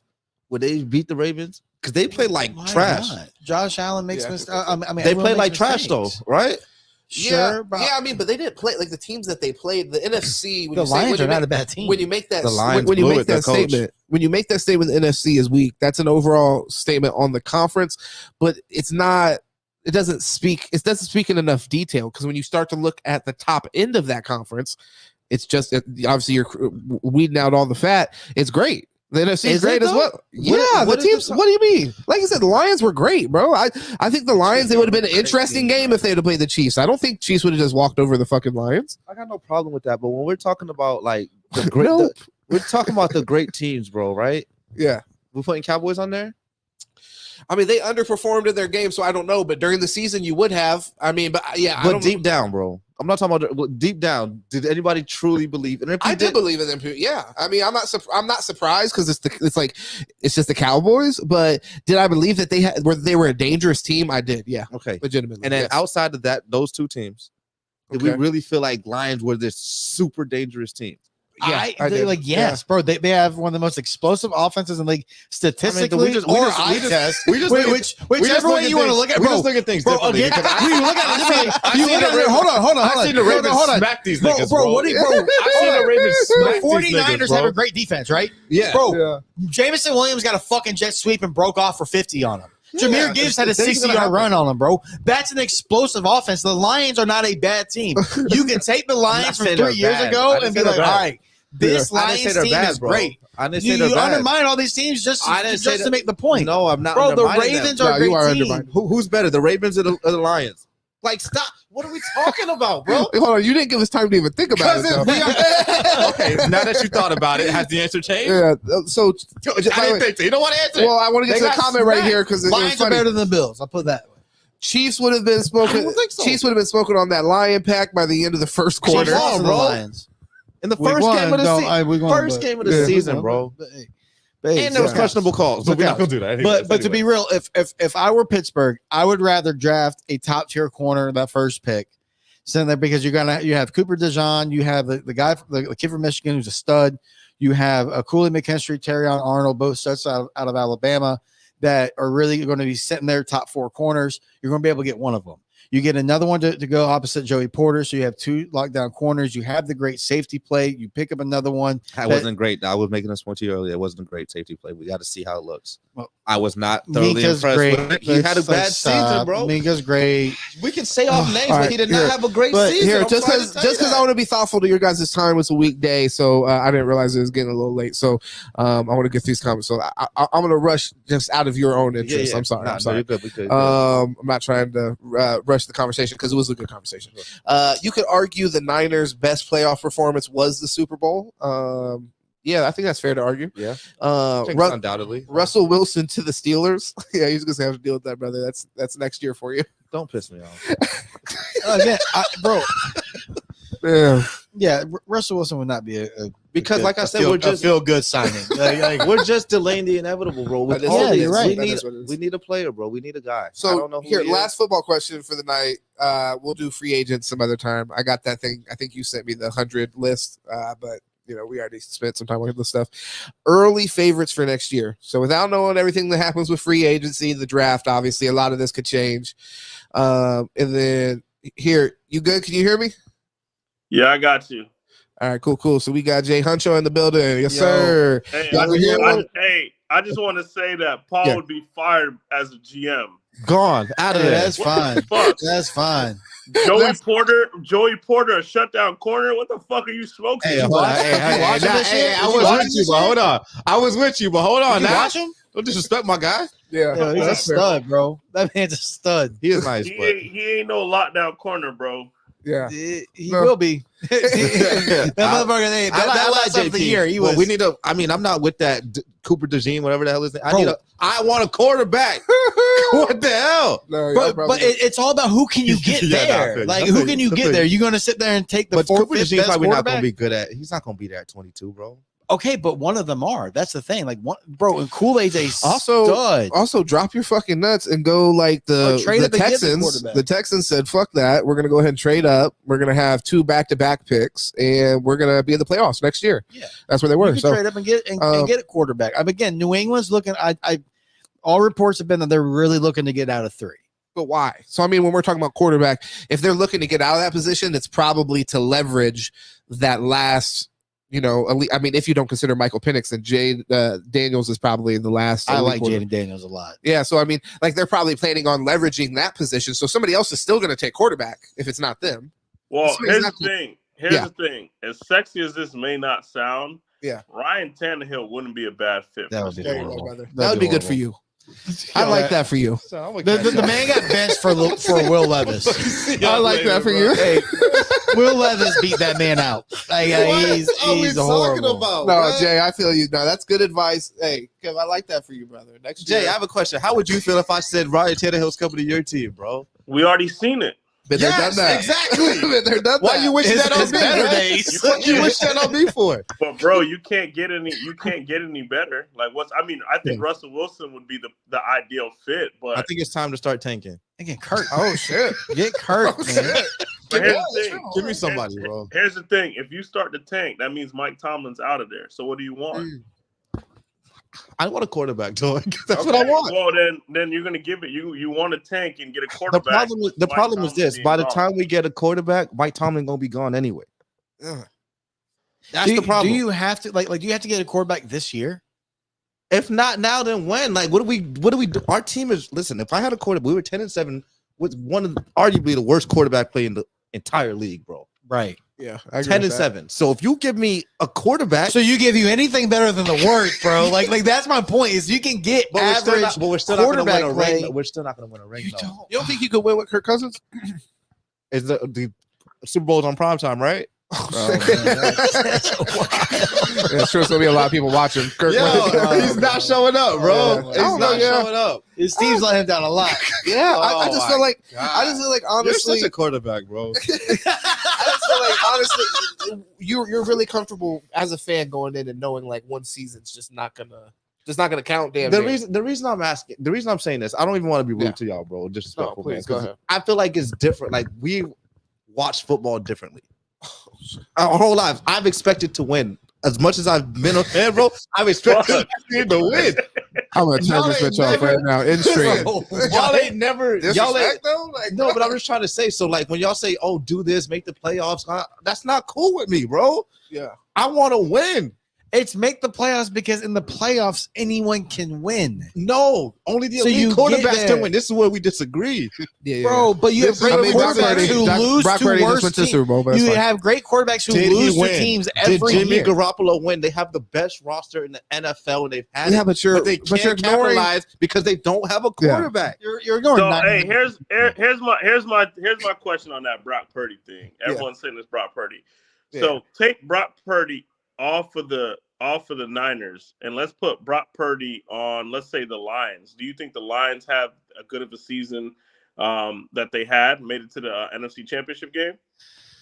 That's their offensive line is pretty good. I would say no. Personally. I would say no personally. No. That's a good one. That's a good question. That's a good question. I don't think so. But I mean, they do have a good Goff, offensive line. You're like, come on, what the Jay? Don't. No. I'm not hating on Jared Goff. I'm just trying to tell you is that everyone's saying, hey, you're saying that, hey, Brock Purdy.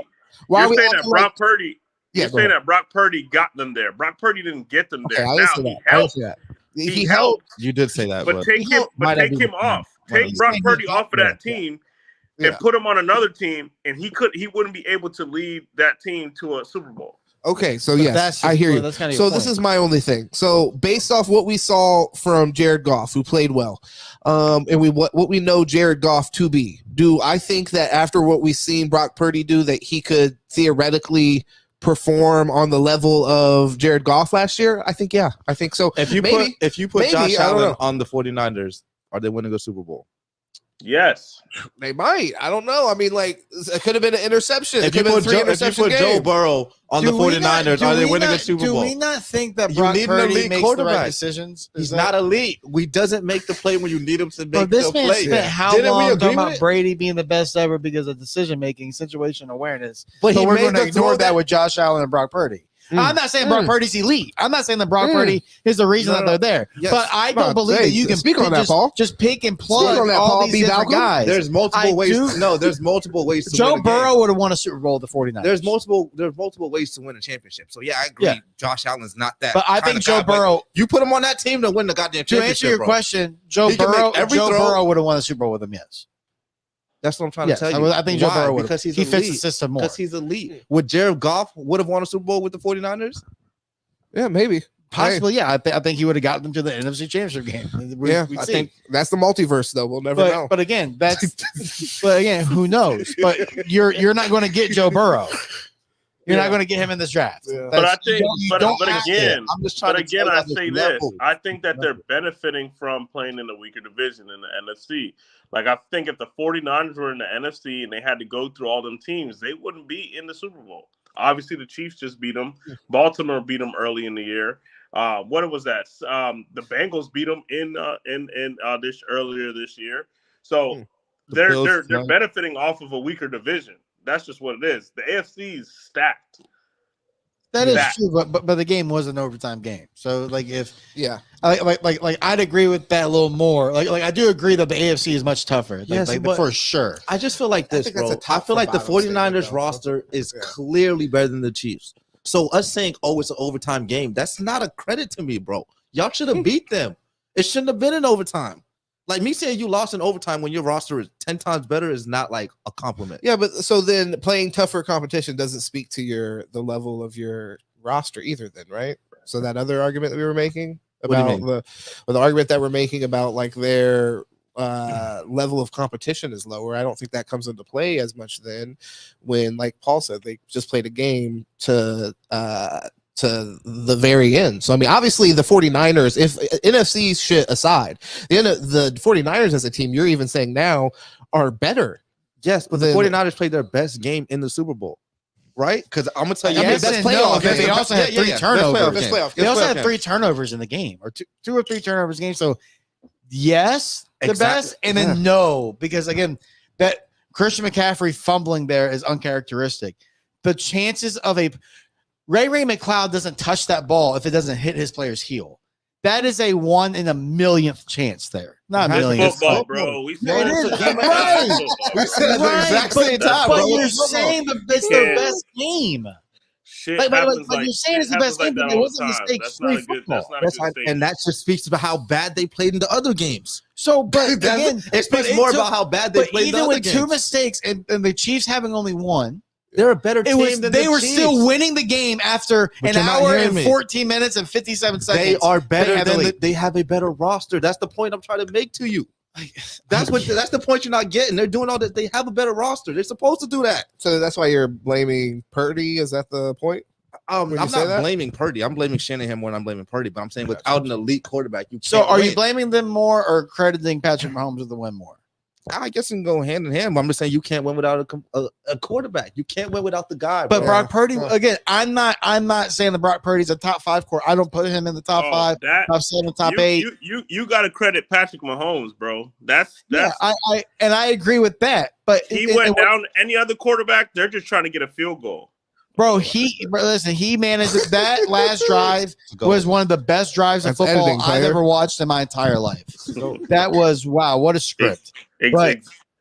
See what you did there. But no, for real, bro, it was awesome. But my thing is, Purdy had them, and again, I think Purdy could be top 15, top 12 quarterback. Top 10 there's a conversation, but he had his team in the lead majority of the game. He had his team with the lead after an hour, like I said, an hour and 14 minutes and 57 seconds of playing against Patrick Mahomes. His team had the lead. Yeah, he had the best team, but after mistakes, he was still good enough to put his team there, have his team there. But they made mistakes. I just don't. It's full context. Chiefs made mistakes too, bro. Right, but full context is that it was such a great game, and you're saying that you can only do with elite quarterback play. He drops the ball. No, he said you can only win. He said you can only win. He didn't say you can play with them. He said talking about winning. That's all that matters at the end of the day.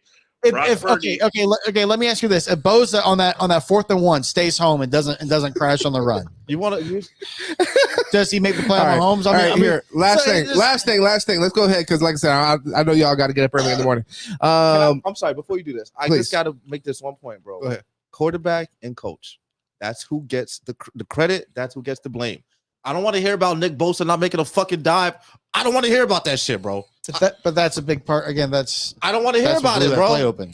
I don't want to hear about it. It's the coach, and because listen, if they won, we're not gonna be like, oh, because Nick Bosa ducked out on that not play. You again. We watch the game differently. I break down. Oh, flipped it on him. He flipped it on him. I'm sorry. Yeah, I'm watching the game different. But even if and James, right now, bro.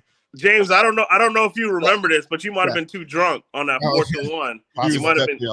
Yeah, my bad. Was I going crazy? Did I clean up? No, you weren't going crazy. But what did I call though on that 4th and 1? What did I say that they were going to do on that 4th and 1? What did I say? What did you say that they were going to do on the 4th and 1? Who are we talking about? Bootleg. I said they're going to run Mahomes to the outside. Right, because Bosa was crashing all night.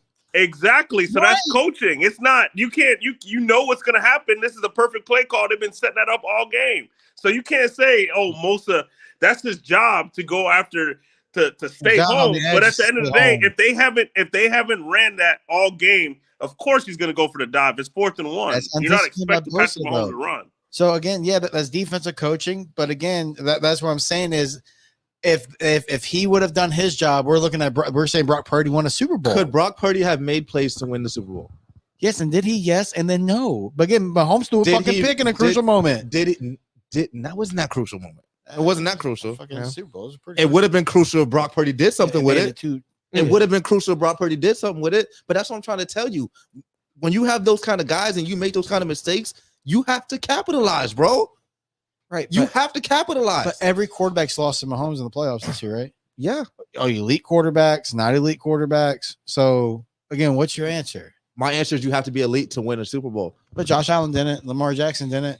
They all lost. They went through Patty's, the most elite quarterback there is. Okay, so you know what? No one plays football because they're not going to have a Mahomes. No, so that's not true because they're not going to win every time. Build a defense. They're not going to win every time. Joe Burrow Control beat him, the clock. But I'm just trying to tell you, to win, did beat him. You can't go back to the last 5 to 10 years and say, okay, this team won despite the quarterback was just okay.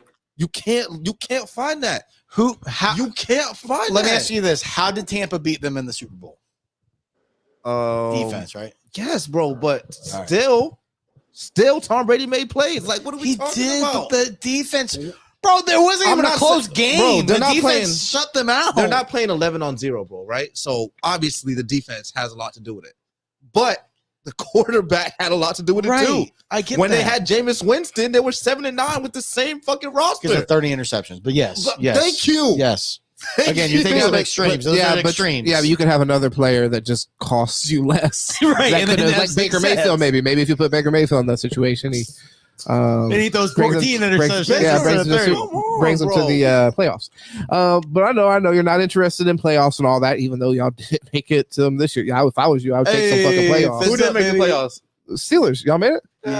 We one and done just like y'all. Oh shit! Okay, my bad. I forgot I even watched that game. Possibly, the difference is, bro. We made the playoffs. It's a low. Y'all made the playoffs. It's your fucking highlight of your fucking life, bro. What do you mean? Like, we're like, God, y'all made the playoffs. Bro. That was a nap game. All right, they announced that as America's nap game of the week. What's the fuck we talking about? The difference. You're so excited. You heard him? Oh, made the playoffs. I don't give a fuck about the play. I want to win a ring. So you took a nap too? Okay, that's cool. I'm just trying to say, we all took a nap during that game. Being Steelers fans, you lost your Super Bowl to Patrick Mahomes in the first. That's not us, bro. Week 1. Yeah, that's not us. You're good with that. We're not super excited about the playoffs. We're bummed. I was bummed. We were there, bro. I was bummed. But we would have beat y'all. But realistically, I looked at 14 injuries and said, there are things going against us in that game. There are things going against us that I didn't think that we would necessarily be able to overcome. But we still came out looking flat and uninspired, and that was an issue. But I think that we were excited about the playoffs because we're looking at it as, oh, this is going to be a thing that's going to happen regularly. You guys, I guess you guys weren't excited, which makes sense because you guys are like, we still got to blow this whole fucking thing up. Yeah. It's fucked here. Absolutely. So it's like, I get why you're not excited because you're like, everything here is still wrong and we made it here and it didn't even make any sense. Gold, bro. You see they made the playoffs. Oh, wow. Like, nah, bro. So, I'll be the first to tell you. I agree with that. So we're trying. Should we not give quarterbacks 3 years to prove themselves? Depends on the quarterback because it's hard when you see people like CJ Stroud come out right away. I can tell you Kenny Pickett don't got it. Well, you got to be continuously over the 3 years. You got to be continuously proving yourself and hitting different milestones. There's that thing that's called so if you're not giving me something to hold on to at all, it's not just like a blanket statement. Like you get 3 years no matter what the fuck happens. Yeah, I feel that. It's like, hey, if you're not like showing me something year 1, showing me a little bit more year 2, and so on and so forth. Then yeah, I think you really that one game that Kenny played without Matt Canada. He didn't show you anything to be excited about, but at least be like, you know what? Let's see. No, because he still missed a lot of open throws, bro. A lot. Not just one or two. It's a lot pushing. It's not just one or two, bro. Horrible. So like, it was a better scheme, cool, but he's still missing key reads, bro. Yeah. If I can see it from my TV screen, I'm not trying to act like quarterback's not hard, bro. Sure. But like, I'm sure this guy is wide the fuck open, bro. It ain't like you're being pressured. You're choosing to go somewhere else and make a difficult throw as opposed to go through your progression. Struggle ball. Because the thing about quarterback, bro, it's not just arm talent. We talk about that, obviously. It's the progressions.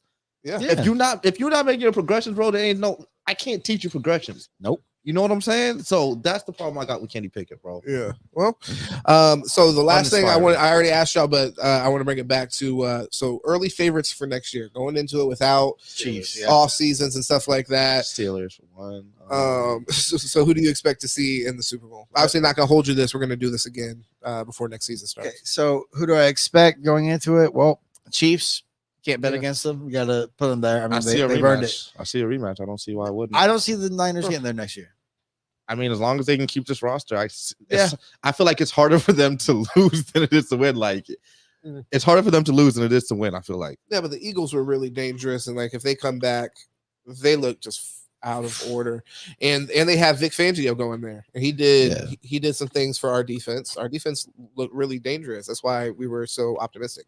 But he also didn't talk to motherfuckers and stuff like that in the office. So with how young I don't know if he's bringing that energy there. With how young Detroit was, you don't see them improving? Well, the coach said they're not going back, so I believe him. Yeah, listen to the coach. Detroit's an interesting one. I can see them definitely improving. Packers. Packers. You got anybody, AJ? Anybody that sticks out next year? Yeah, I think it's just way too early, bro. I ain't gonna lie. It's way too early because you don't know what the Chiefs are gonna do with Chris Jones. Yeah. In that situation. They also have Snead. Snead's gonna be on the free agent market. Like he's gonna command the bag. Like he played very well this season. He probably played one of the best cornerbacks in the league. Yeah. So they might be losing. They might be losing some. They might be losing some pieces there. And you know. Well, but here, let me just put this. So I do agree with you, and like I said, this is definitely the way too early version of this. But there was a year where Patrick Mahomes had Tyreek Hill on his team, and people would have said like, "Hey, we don't know. What if Tyreek goes? Who knows what's going to happen?" Yeah. And that happened, and then he fucked around and won 2 Super Bowls after that happened. So it's and guess what? I totally agree with you, but they won it this year on their defense, the back of their defense more than it was their offense. Sure. So that's what got 400 yards. The Super Bowl. Huh? He did have 400 yards in the Super Bowl, but yes, I do agree. First player to ever. No. But I'm not talking about the Super Bowl itself. I'm saying what got them to the Super Bowl was their defense. I agree with you. Like that's what got the Chiefs there this year. But then at the same time, and this is to Kev's point, but I think Patrick Mahomes, this is kind of a different conversation. But then you have like the fucking throw falling on his fucking back foot to Valdez-Scantling that put them in the Super Bowl. So it's like even the throw in the Super Bowl that he made, was it to MVS? The defense for sure. Yeah, I think so. That bitch across the field.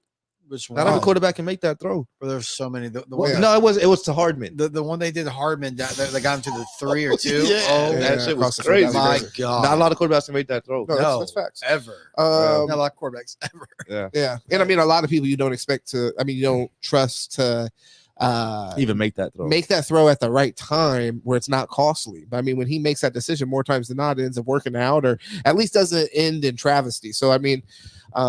Yeah, but I will say this though, just about that game. Everybody, you talking about that fumble off his foot. The biggest play in that game to me was that blocked extra point.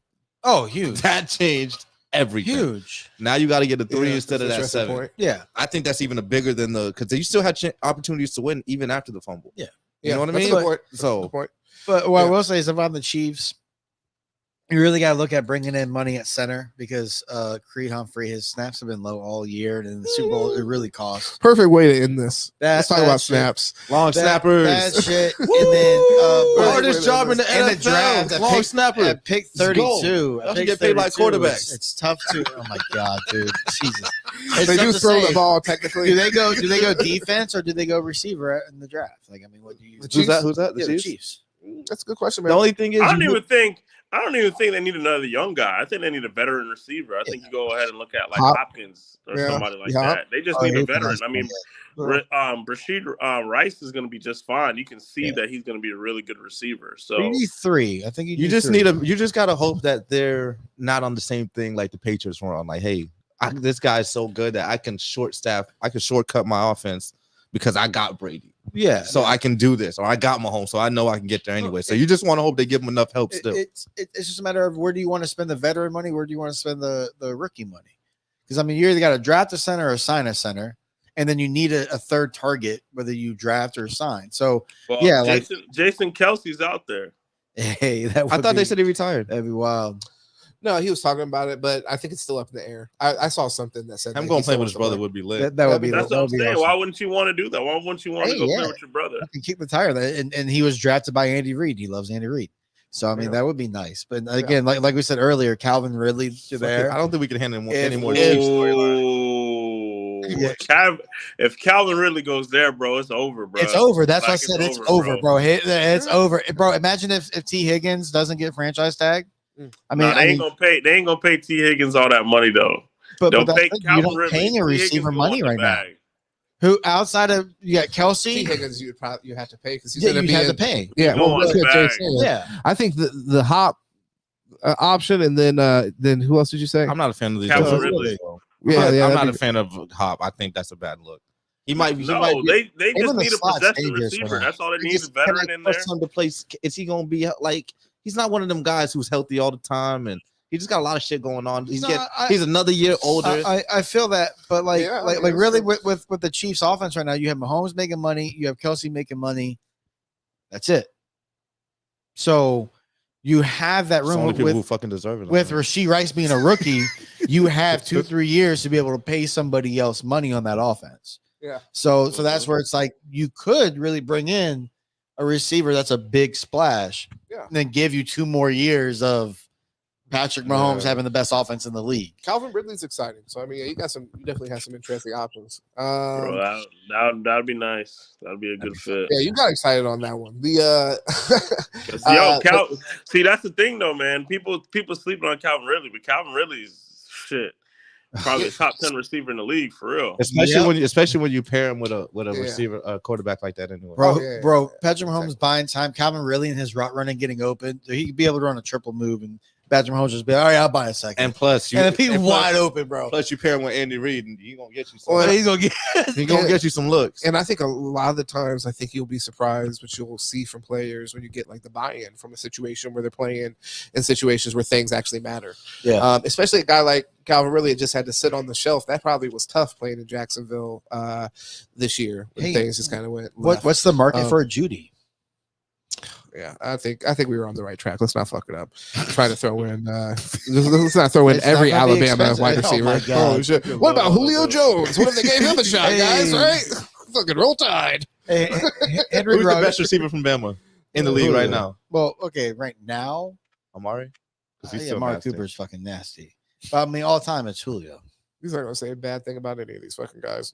This guy's defended fucking Henry Ruggs right to my face. Hey, Henry Ruggs will be out in like 3 years, right? He's looking to resign him and shit. Give him a second chance. Listen, Mike McDaniel and Tua are there. He fits Tua can't throw the ball that deep. He fits her system. He threw it to him in college. All right, guys. But look, hey, Jay, you want him to know where to find you? I appreciate you hopping on this thing tonight. Find me on Sin Politics. Okay, there it is. Yeah, no, we got to make that happen. This week, I guess this week's not going to work, right?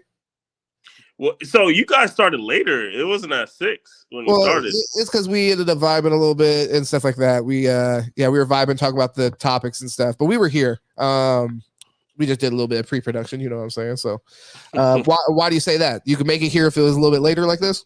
No, I'm just reading the sign that says Sin Politic every Tuesday at 6. Oh, and shit. I hopped on All right, yeah. Guys, by the way, we might be a little late. Just keep checking it. So if you're here on Tuesdays, we might be a little late. But yeah, we got to make that happen. So either way, me and you, we'll get together, see what the situation is. But yeah, guys, expect Jay to be on here again. We got to chop it up on the football season. And also, I'm going to get into a lot of pre-draft stuff. So mock drafts and stuff like that. So Jay, let me know if you ever want to hop on something like that. My guy right here, Paul, he already said that he can make something like that happen. So let him know where to find you. Paul B. Balcom, do your thing. Paul B. Balcom. Yep. Paul Balcom. Balcom B. Paul. Balcom B. Paul. And I'll be on here too. That postseason NBA coming. You know, I got to talk about that. Let's go. We got a lot to talk about. Looking good. We got a lot to talk about. I got that league pass, man. I'm tuned in right now. We're looking really bad. We're like the NBA players here. We don't give a fuck about the regular season, so we'll start to talk about it once it starts to get serious. Once they start to take it serious, we'll get serious. But no, I mean, yeah, definitely NBA talk. But yeah, if you want to do any of the mock drafts, we're gonna do whole mock drafts. We'll do them together, like go through and do the mock drafts live with the audience. So make sure you subscribe here. All Alabama players over here. Miami needs to take 2 offensive linemen in the first and second round. Well, brother, we might have you. Like I said, I'm going to do definitely first round mock drafts. We might even get deeper into that. We'll see what the audience wants us to do. But if you guys want to see content like that, make sure you subscribe here at Sit and Politic. Go find me, Sit and Politic, everywhere on all platforms, anywhere you stream podcasts. You can get the non-video version of this. And if you want the video version, make sure you subscribe, turn on notifications, because they've been blackballing your boy on YouTube for telling the truth too much. I'm like the Cat Williams of this. But no, show some love. Make sure you subscribe. Share it to somebody that likes sports, hip hop, politics. We get into it all here. Appreciate all these guys for pulling up and putting together a beautiful show here today. And expect us another time this week. I'm gonna make that happen for sure.